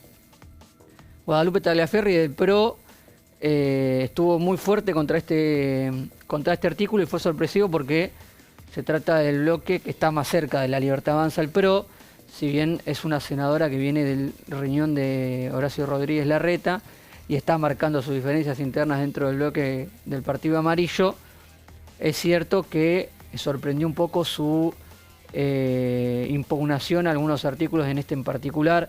Lo mencionó como una posibilidad para que testaferros y puso nombres muy apuntados y siempre vinculados al kirchnerismo como beneficiados de este régimen, de este artículo, de este pasaje del proyecto, como Lázaro Báez o Daniel Muñoz, que siempre se mencionaron como hombres que evadieron impuestos durante los gobiernos kirchneristas. Con ese fundamento un poco le intentó marcar la cancha al oficialismo y este es uno de los puntos en discusión. Si se mantiene la posibilidad de que inmuebles a nombre de tercero puedan ser ingresados en esta regularización. A ver, obviamente a un gobierno, a un Estado no le faltan herramientas para poder generar investigaciones fiscales, ¿no? O sea, existe la Oficina de Investigación, ¿no? La UIF. Existen otros acuerdos mediante el cual si vos tenés una sospecha que alguien está cometiendo un delito, bueno, en ese caso puntual, obviamente ordenás el levantamiento del secreto bancario y eso tiene que ser así. No es que, no, mirá, disculpame, acá de repente aparecieron diamantes y tenían manchas de sangre, pero no te puedo decir nada. No, no es así. Caso Insaurralde. La justicia dice, a ver, señor, ¿cómo prueba usted la cantidad de viajes a Europa, el yate, el champán, el sushi con caviar? ¿Cómo prueba todo esto? Bueno, no, lo que pasa que el yate me lo prestaron, sí, todo lo demás, bueno, el levantamiento del secreto bancario y queda a disposición de la justicia la investigación de todos los bienes de las cuentas. Traigo un caso, pues es un caso emblemático, no formo parte de la investigación, no me importa, no sé. Bueno, sí me importa porque como Argentina la verdad es que si se cometió un delito, obvio que me importa. Pero, solo por eso, pero hay casos para lo que quieran, o sea. Sí, en Argentina lo que pasa es que todos los oficialismos siempre tienen la tentación y a veces incluso la necesidad de realizar blanqueos porque es un país con un alto índice de informalidad en las actividades lícitas. No estamos hablando de actividades ilícitas, sino que hay alto nivel de informalidad en la actividad y en la producción económica que no está vinculada a delitos. Entonces, ese capital que está en la ilegalidad lo necesita el país para tener mayores ingresos de divisas a un banco central siempre urgido de dinero. Sí, entonces, en ese contexto se apela a los distintos blanqueos que hemos venido registrando durante los últimos años y los oficialismos dicen van a estar los controles sobre los orígenes de esos fondos. Y hay muchas dudas siempre de la oposición en si los controles van a ser efectivos y no va a ser permeable ese beneficio fiscal para que ingresen dinero, como vos decís, de los distintos delitos y no solo de la evasión impositiva. Sí. Ese es el fino límite en lo que siempre se terminan discutiendo los blanqueos, con una oposición muy presente y detallista en cómo queda redactado los controles y un oficialismo que intenta que sea lo más laxo para que ingrese la mayor cantidad de dinero posible. Sí, y lo otro también es todo lo que uno viene escuchando que aportan aquellos que siguen de cerca qué características tiene el narcotráfico en nuestro país. Por eso también se había advertido en su momento sobre las sociedades simplificadas, porque todo lo que está hecho para el bien, el delincuente lo usa para el mal. Entonces, todo lo que está a disponibilidad de poder lavar dinero, claramente es muy interesante, es una propuesta muy interesante para las bandas que están permanentemente viendo eso, porque si algo que pasa con el narcotráfico, por si alguna persona no lo sabía, es que genera de una manera exponencial ganancias económicas directas. Entonces hay que encontrar un vehículo para poder lavar todo ese dinero y poder seguir ampliando volcarlo al sistema formal. Claro, y volcarlo también al crecimiento y a la ampliación de esa red, ¿no? De esa banda. Y bueno, acá la sospecha concreta y que quedó planteado lo han es planteado, que, sí. claro, que detrás de esto, que puede ser, tiene un costado interesante, que es que reingresen dólares a nuestro país, sea dólar proveniente del negocio del narcotráfico. Entonces, lejos de mientras estás tratando de ver con una ley antimafias, una ley rico, cómo atacás el narcotráfico, por otra ventana le estás permitiendo que vengan y laven dinero. Es una realidad. Sí, es un debate que se generó también desde el fin del año pasado, recuerdo, con un proyecto que tenía un nombre particular que era básicamente algo similar al blanqueo, que era... Lo que hubo en los últimos años del gobierno de Frente de Todos fueron blanqueos en la construcción. Sí, blanqueos en la construcción, pero también se había dado un fenómeno que era básicamente que aquella persona que no tenía declarado un dinero en la Argentina, que lo tenía en el exterior, bueno, que de manera voluntaria lo pueda hacer para, obviamente, traerlo a nuestro país. Sí. Es una política que tuvo mucho debate en comisiones y que después quedó en la nada porque no se terminó aprobando. Exactamente. Vamos con la última placa. Dale. Los últimos dos artículos y el último el que dejé para el final es el que sigue estando en discusión. Prohibición para familiares de funcionarios públicos. Esto es algo que ha reclamado también la oposición.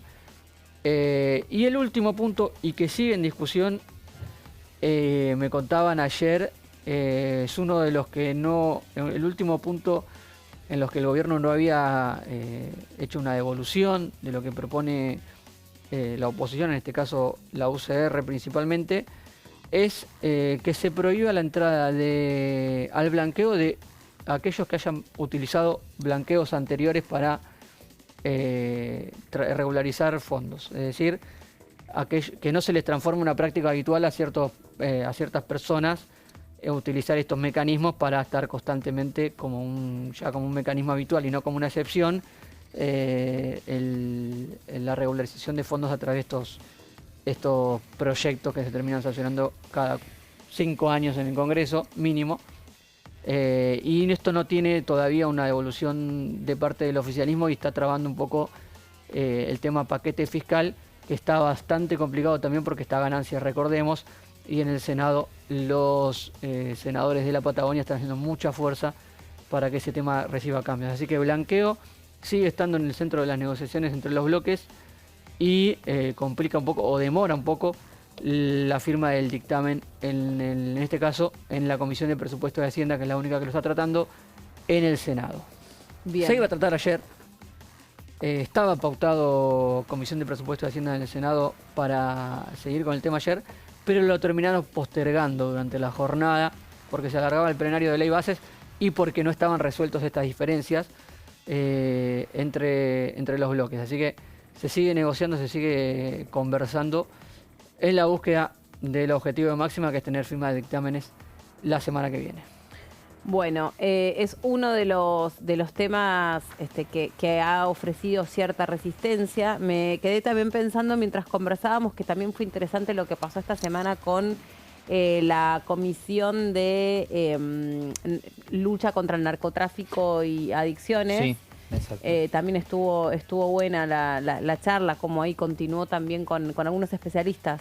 Sí, inclusive también se tocó el tema de la adicción o la ludopatía en realidad en jóvenes, que fue otro tema. Y por eso ayer escuchábamos, por ejemplo, a la diputada Mónica Frade que apoyaba, asistía o mencionaba esto también de que tal vez ha quedado en el tiempo antiguo el nombre de la comisión y que tal vez tendrían que ser dos cuestiones separadas, ¿no? Porque claro, es raro. Es una discusión, por lo menos que yo recuerde, como decís vos, muy antigua, pero sobre todo porque a medida van pasando los años, tanto una cuestión como la otra, digo, tanto la lucha contra el narcotráfico como la lucha contra las adicciones o el análisis de las políticas para ver qué se puede hacer con el tema de adicciones, también ha ido cambiando. Sí. Por ejemplo, no sé, cuando fue toda el debate que hubo alrededor de lo que pasó lamentablemente con todas las personas que murieron por haber consumido cocaína adulterada.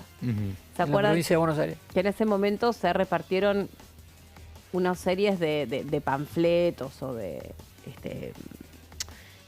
decálogos, ¿no? Que tenían como el objetivo de lo que se llama hacer una gestión de control de daño, ¿no? Pero en realidad te decía cosas que alguien que estaba más metido en la cuestión de lucha contra consumos problemáticos, te decía, es una barbaridad que un municipio encare de esta manera un tema tan sensible como el consumo, y como el consumo, además, recomendado. O sea, ya que sos un adicto, bueno, dale, fíjate que la cocaína sea blanca nivel 1. Claro. Si vas a tomar, ¿te acordás que era que algo así como que si vas a tomar, tomá de la buena? O sea, era una locura por donde se lo mire y ahí decís, che, ¿dónde está el Estado? O sea, pensá que hay gente que se reunió alrededor de una mesa, discutió, debatió, tenían personas que se acababan de morir por tomar cualquier porquería, y vos estás recomendando cómo hay que drogarse. Ni que hablar que eso que están diciendo ustedes, o sea, se habló también me acuerdo ahora, estoy haciendo memoria, de toda la discusión en relación al ReproCan, que es el registro para poder ser cultivadores de cannabis. Y ahí también se explicó si tenía que... Porque hay mucho riesgo como que de muchas de estas políticas haya retrocesos o temor a eso. Se aborda más desde la salud mental el tema de adicciones y uno tiende a pensar que quizás es esa comisión, la de salud, la que está más abordada de estas cuestiones. Se pide, cuando se habla de adicciones se habla más de una ley de salud mental que de un control del narcotráfico. Y va por una comisión distinta. Podría cambiarse, es un proyecto que puedes presentar, Gonzalo. Cambiar el nombre de la comisión de narcotráfico y adicciones y que sea salud. Pero voy con tu apoyo. Dale. Voy con tu apoyo y tenemos que presentárselo a un diputado. Cuanto más firmas tengamos, mejor. Igual, hablando en serio, esto los diputados lo tienen en cuenta y hay muchas cosas así como en la ley, en las leyes en sí, hay cuestiones que están todavía muy atrasadas y no estaría mal y en algún momento creo que se va a plantear, pero bueno, eso lleva tiempo. Bien. Bueno, muchachos, vamos a hacer una pausa. En un ratito, ¿con qué tema venimos, Gonzalo? Vamos a hablar de este proyecto que presentó Micaela Morán sobre los límites de las velocidades máximas en las autopistas, en las calles, así que en un ratito vamos a hablar de esto. Interesante, sobre todo porque, no sé si lo saben, pero lamentablemente en hechos de tránsito se va la vida de adultos muy jóvenes o de niños. Es una de las principales causas de muerte evitables. No es la delincuencia, no es la droga, son hechos de tránsito. Así que en un ratito nos metemos con eso.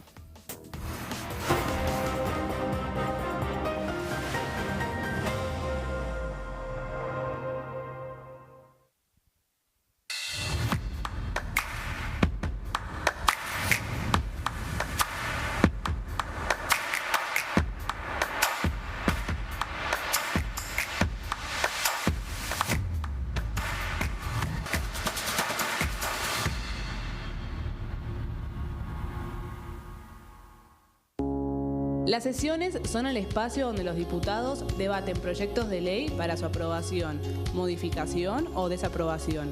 En una misma sesión se pueden tratar varios proyectos de ley. Desde el 1 de marzo, cuando el presidente las inaugura, se desarrolla el periodo de sesiones ordinarias.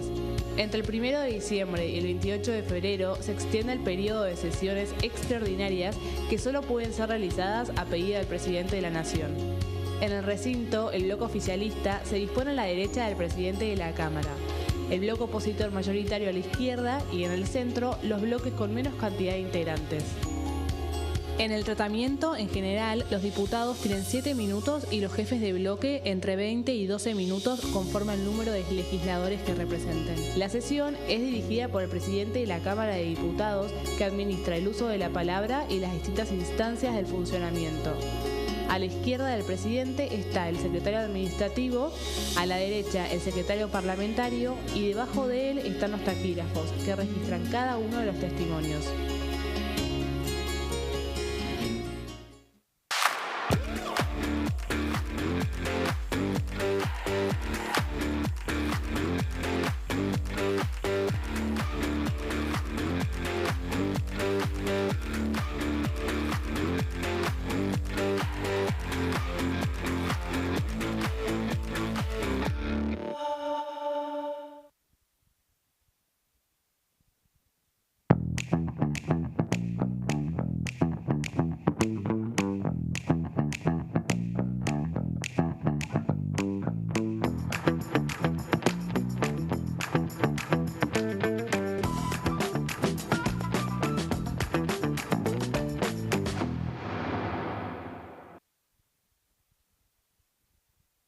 ¿Cómo prevenir dengue, zika y chikungunya? Para prevenir estas enfermedades, evita que el mosquito te pique y no lo críes en tu casa. El mosquito que transmite dengue, zika y chikungunya se cría en recipientes que juntan agua en los hogares. Da vuelta o tapa los objetos que puedan acumular agua o eliminalos si no los usás. Limpia y cepilla frecuentemente desagües y libera canaletas de hojas y o tierra. Evita tener plantas en floreros o frascos con agua. Limpia y rellena con arena los portamacetas.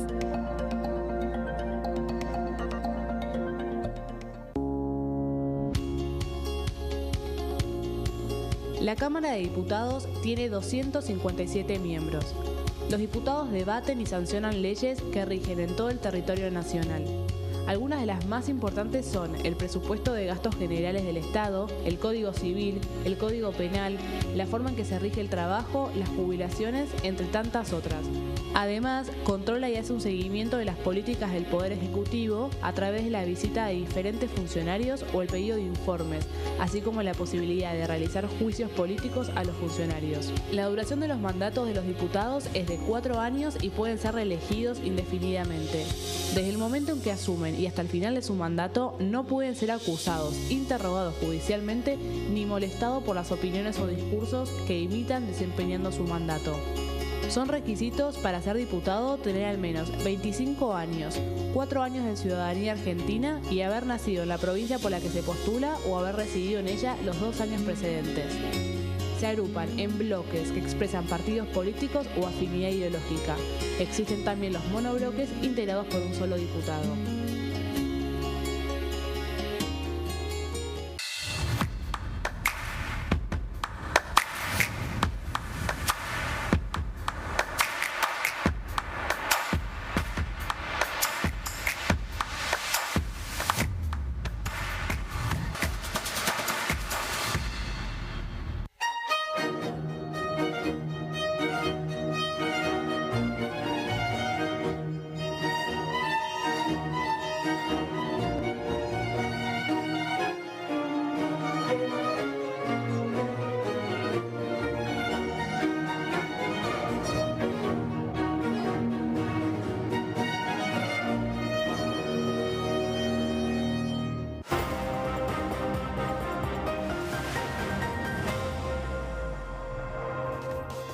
De regreso nos metemos en el último tramo de esta primera edición. Interesante, Gonza, eso que traes vos, pues está bueno ir conociendo otros proyectos por afuera de la ley de bases, por afuera de todos estos temas que también contiene el paquete fiscal, que obvio son temas que está hoy por hoy la gran mayoría de la sociedad siguiendo de cerca. Pero Gonza hablaba de un proyecto que también nos debería importar y que tiene que ver con ver qué se puede hacer con los siniestros de tránsito. Exacto. A ver, Meli, en principio esto obviamente que siempre va a traer mucho debate, lógicamente, cuando se pone un proyecto de esta índole sobre la mesa. Y hablamos sobre los límites de la velocidad para los automóviles, para las camionetas, para los ómnibus y demás. Bueno, Micaela Morán, que estaba investigando y tratando de recordar, hasta el 2022 aproximadamente, sí, fue subsecretaria de Planificación dentro de la Secretaría del Ministerio de Desarrollo. Sí. Del Ministerio de Transporte. Luego tomó una de las bancas aquí en Diputados, no recuerdo... Yo, si no me recuerdo mal, cuando renuncia Massa, renuncian un par de diputados del Frente Renovador que se van... hay una reformulación del Gabinete Nacional y hay un par de diputados que renuncian también y asume Micaela Morán. Bueno. Si no recuerdo mal, Jimena López se va... Bueno, me parece que viene por ahí, y además Jimena López va a trabajar justamente a la Secretaría de Transporte. Exactamente. Logrando un puesto para una mujer histórico, que ahora no recuerdo cuál es el título de ese récord, pero fue histórico, recuerdo. Micaela Morán presentó este proyecto este año, el 2024. Entendemos que trabaja y mucho en pos de todo lo que tiene que ver con las mejoras en cuanto a la cuestión vial. Y en este caso lo que hace es traer a la mesa de la Cámara de Diputados un proyecto que veremos si tiene su tratamiento o no. Pero lo cierto es que la diputada de Unión por la Patria y representante de la provincia de Buenos Aires quiere modificar el artículo 51 de la Ley de Tránsito, que es la 24.449. Esto tiene que pasar por las comisiones aquí en la Cámara de Diputados, que es lo que hablábamos al principio, Meli, que cuando un proyecto se pone sobre la mesa, bueno, primero tiene que tener un trámite legislativo, que es pasar por las comisiones y luego ir al recinto. Comisiones, Transporte y Seguridad Interior. Seguridad Interior que ha tenido su protagonismo en esta semana por los distintos proyectos que ha puesto sobre la mesa la ministra de Seguridad, Patricia Bullrich. Vamos a ir a la siguiente placa para empezar a escarbar en este proyecto y cuáles son las modificaciones que propone la diputada Micaela Morán. Primero y principal, lo distribuye obviamente en zonas. Zona urbana, la zona que nosotros debemos transitar, por ejemplo, para venir aquí al Congreso a trabajar, las calles, los barrios, básicamente, y obviamente que con un foco también puesto de manera importante, no solamente en la provincia, sino también en la Ciudad Autónoma de Buenos Aires, así como en todas las provincias. Bueno, ¿qué propone en principio? Vía o calle de un carril, es decir, cualquier calle común que uno transite. Habitualmente la velocidad máxima es de 40 km por hora. Lo que propone Micaela Morán es bajarle 10 km por hora, es decir, que queden 30 km por hora para andar por cualquier calle. Qué polémico. Es un poco polémico. Depende a qué hora, Micaela, porque si te moves en el horario de la salida de mamis y papis del colegio, no llegas más a ningún lado. Bueno, acá... antes de regular la velocidad, tienen que regular la cuestión de que la gente hace lo que quiere con los autos. Acá sobre todo. Lo que quieren. Bueno, por eso decía, indignada es un proyecto que va a traer mucho debate y no tanto por el tema de 30 o 40 en las calles. Porque si uno se pone a ver, hay situaciones en las cuales uno dice, bueno, hay que ir, por ejemplo, a una cierta velocidad y uno siente que va despacio. Sí, 40 es despacio, pero si chocas a alguien es... No, bueno, justamente, Micaela Morán, complicado. Dentro de los fundamentos de este proyecto, trae dentro del proyecto una estadística, que me imagino que la habrá sacado de un sitio oficial, de una organización que lo ha hecho, dice que si un auto va a 30 km por hora y tiene la oportunidad de frenar para no tener que chocar contra un ser humano, dice que el porcentaje de que esa persona pierda la vida es de un 10%. Es decir, de cada 10 frenos de un auto que va a 30 km por hora para evitar chocar a una persona, 9 salvarían su vida. Solamente una, hasta estamos hablando de estadística pura, ¿eh? Después cada caso es distinto. Sí. Puede haber autos que tengan mejores frenos, puedes tener el auto con la patilla de freno más gastada y lamentablemente te va a costar más frenar. Pero a lo que va en la estadística general, ella dice, haciendo el foco en esto, de bajar de 40 a 30 km por hora el tránsito de un auto por la calle habitual, la simple, digamos, bueno, baja el riesgo de lo que puede llegar a ser la salvación de la vida de una persona si es que la choca. Y en las avenidas pasar de 60 que es actualmente a 50. Por ejemplo, en la avenida Córdoba, una avenida ultra conocida para ir a un sitio como puede ser, no sé, Colegiales, sí, Palermo, sí, muy conocida, se va a 50. Yo lo descubrí hace poco. Lo mismo la avenida Corrientes. No necesita poner límite de velocidad a Córdoba igual, en algunos horarios. Sí, claro, es imposible avanzar. Ya, por eso también suele ser es muy complejo el tema del tránsito. Mirá, se trató o se pensó que se iba a resolver con la cuestión del Metrobús, porque el Metrobús en realidad surge como un... Lo que no entiendo, esto es a nivel nacional. Sí. Los límites de velocidad los ponen las jurisdicciones. Bueno, claro, van a tener que adherir cada una de las alcoholemias y toda esta cuestión. Tienen que adherir cada una de las provincias, digamos. Bueno, dentro del proyecto también lo que estaba leyendo es que muchos municipios ya legislan. Cuando hablo de municipios, pueden ser municipios, por ejemplo, de la provincia de Buenos Aires o de otras provincias, ya legislan justamente a la baja. Creo que, por ejemplo, el caso de Tigre es muy particular. Tigre tiene velocidades distintas, por ejemplo, el municipio de Tigre. Me ha tocado... Hay muchas cámaras de seguridad. Hay muchas cámaras de seguridad. Es otra cosa. Y ese es un problema. Otro problema. Porque uno dice, bueno, hay velocidades que uno cuando maneja dice, bueno, esto la verdad parece lento, pero está bien, hay que entender los sitios de seguridad. Es que la verdad... Pero el problema son las multas también. Sí, es que la verdad me parece a mí en materia de... no, de nuevo, sin ser una experta, pero por lo que uno ha podido asistir a... por ejemplo, el debate que se dio cuando se pretendía anular la posibilidad de beber alcohol y tomar al mismo tiempo, que no se llama ley seca, pero bueno, comúnmente se lo conoce así. Ahí uno lo que escucha son, en accidentología, estadísticas, ¿no? No existe un accidente mortal que uno pueda tener registro donde el conductor haya bebido más de 0,5. Perdón, donde el conductor haya bebido menos de 0,5, ¿no? Porque acá en Ciudad de Buenos Aires ese es el límite. Sí.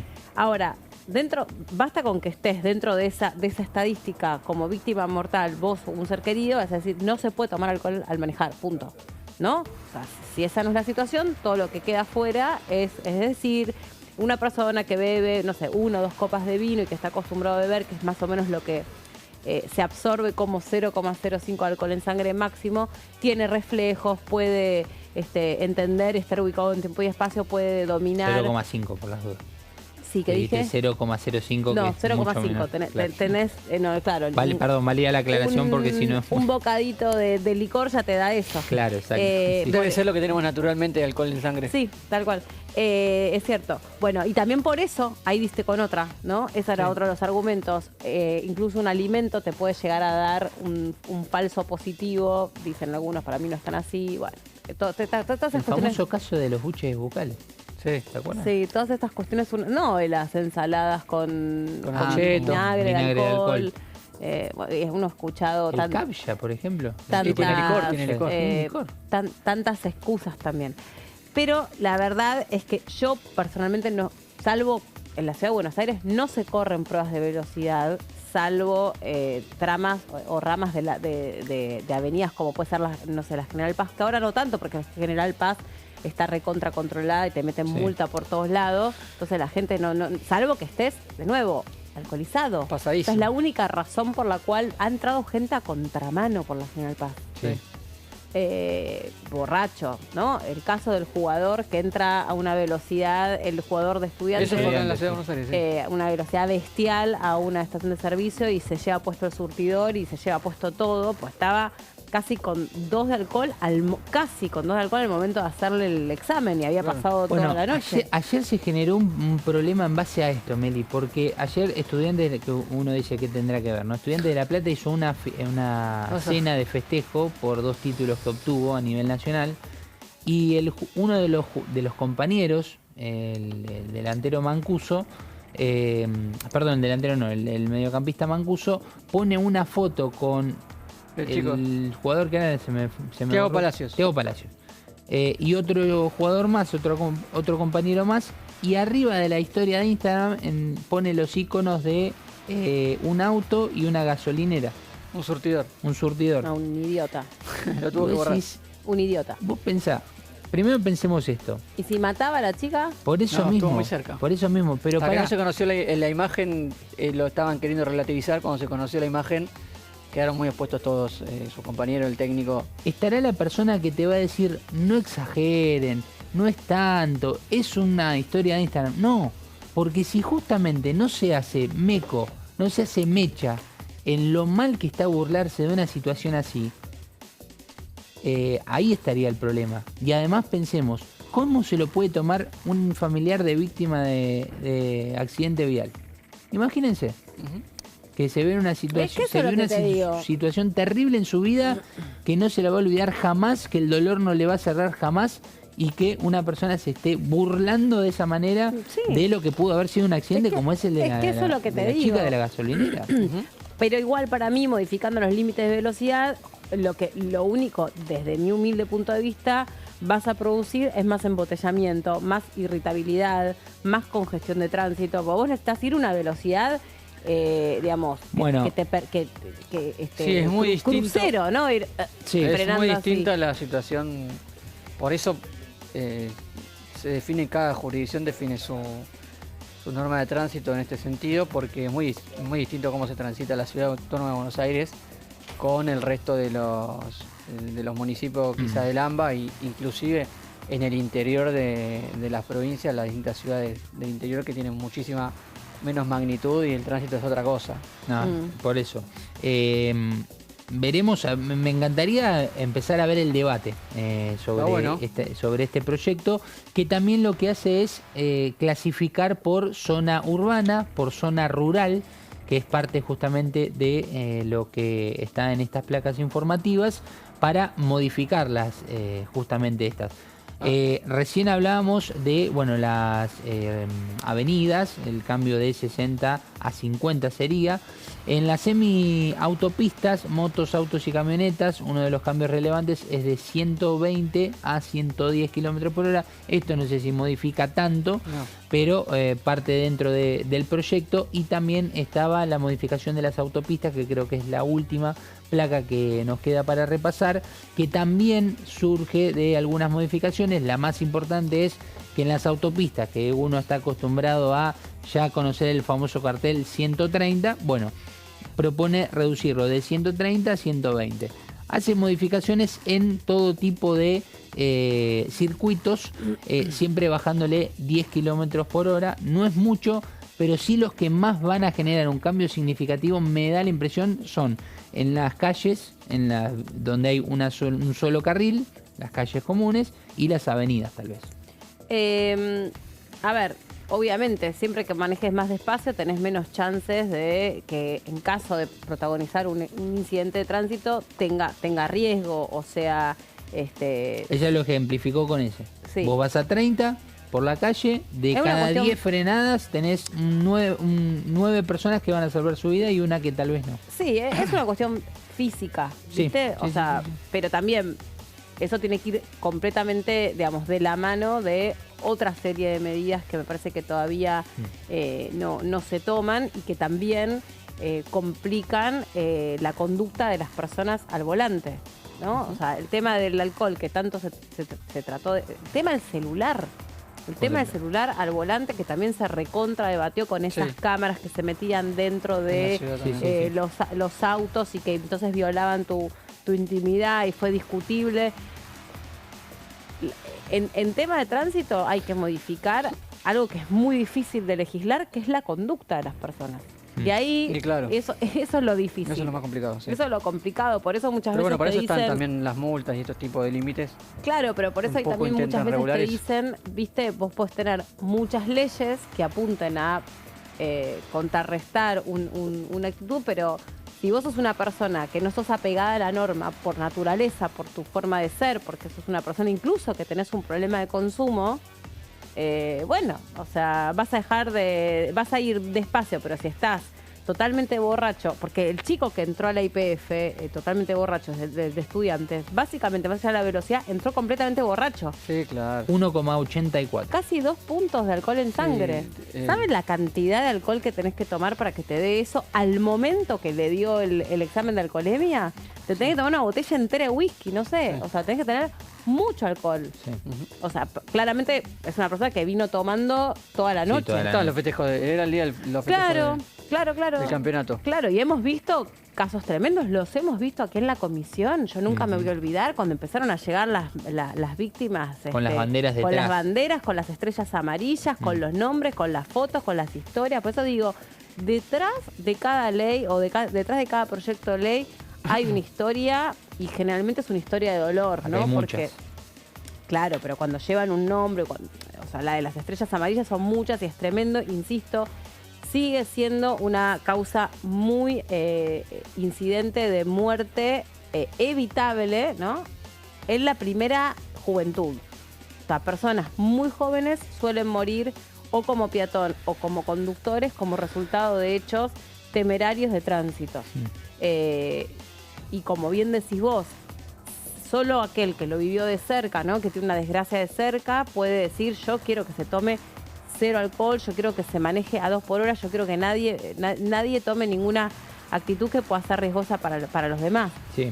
Pero saquen el celular de los autos, o sea, no sé, yo creo que hay muchas otras cosas que son los componentes para que hayan siniestros viales, que no es necesariamente la velocidad, menos en tramados interurbanos. Sí, también si se llega a un buen puerto, este proyecto, por ejemplo, hay muchos circuitos, sean de un carril, de 2 carriles o en autopistas, semiautopistas, que van a tener que mejorar muchísimo la señalización. Bueno, Cuando digo la señalización es que no te cambie de repente de 130 a 60 o a 80 en un tramo cortito. santiamén, Sí. como diría mi abuela. Sí, está bien. Y te pongan la multa y ahí vos pensás, ¿esto qué es? ¿Para portarnos mejor o para recaudar? Perdón, Sí, sí. el ejemplo más cercano es el choque que hubo el otro día en el tren. Bueno, El choque que hubo el otro día en el tren pasó porque, entre otras cosas, se roban las señaléticas. Entonces, además de que se está investigando si una persona, en vez de estar donde tenía que estar, estaba tomando un café, estaba el controlador del puente de mando, le dice, sí, al tren, agarrá por esa vía, y había un tren que estaba parado. claro. O sea, algo más torpe que un choque de trenes no hay, porque el tren va derecho en una dirección y vuelve en otra dirección. Totalmente. No hay un choque más torpe que ese. Claramente es el resultado no de la velocidad, no del alcohol, sino de la falta de señales. Me tocó pasar el sábado Por ahí, por el puente que estaba. por el puente y justo estaban con la grúa quitando la parte o una de las partes del tren que estaba chocada. Había mucha policía cerca, Sí, porque aparte- mucho vecino o Chusmeando. visitante que estaba ahí sacando fotos, filmando. me Porque era llama- impactante la imagen de ver en el aire por la grúa un pedazo de un vagón chocado. básicamente. Obvio, y me llama la atención que en un contexto de despidos, de privatizaciones y también en un contexto donde lamentablemente tenemos una historia muy cercana de hechos de Sí. tránsito tremendos, no haya habido un proyecto, digamos, tendiente a reponer esta situación, ¿no? Porque acá lo que se están diciendo es, el señor se comunicó y le dijeron siga, porque del otro lado también alguien que no tiene pleno conocimiento del estado de la vía le dijo sí, pase por ahí, y había un furgón con carga, con materiales.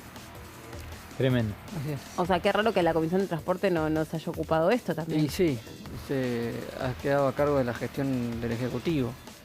El mantenimiento de los trenes Bueno, ahí y lo que de la denuncia- empresa Trenes Argentinos, que ahora estuvo dentro de la discusión de la ley base si se privatizaba o no.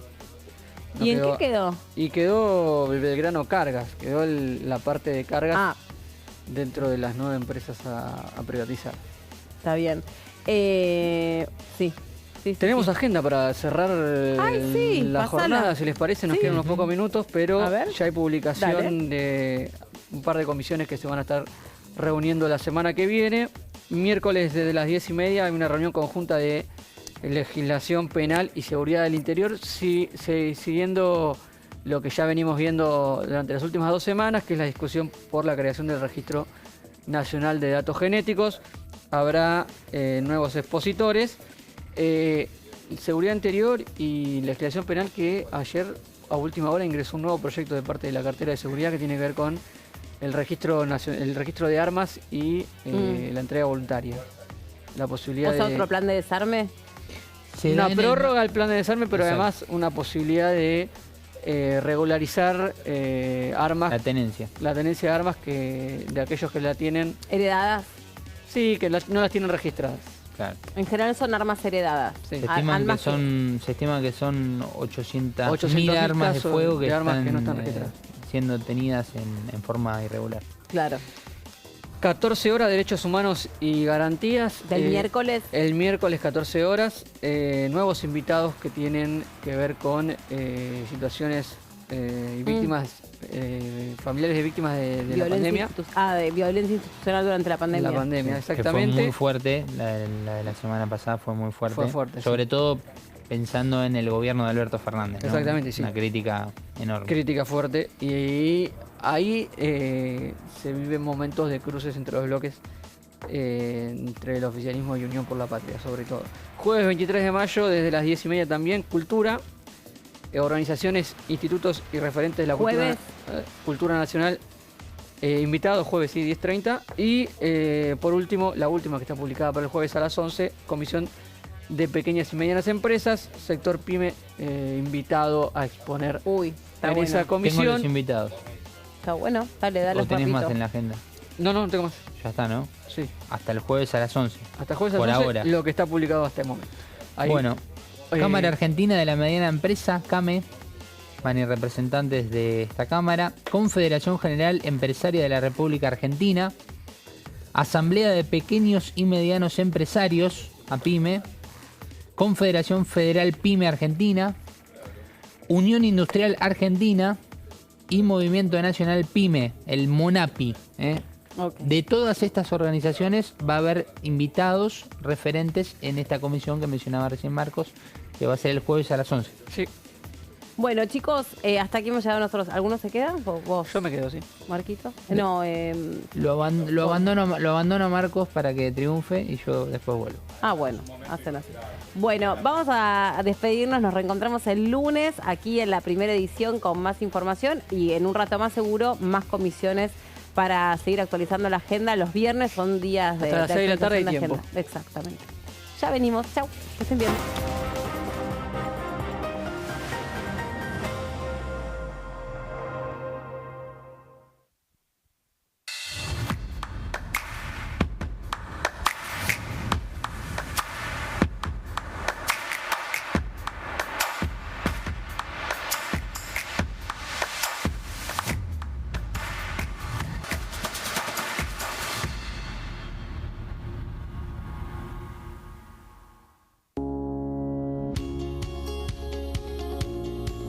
La Cámara de Diputados tiene 257 miembros. Los diputados debaten y sancionan leyes que rigen en todo el territorio nacional. Algunas de las más importantes son el presupuesto de gastos generales del Estado,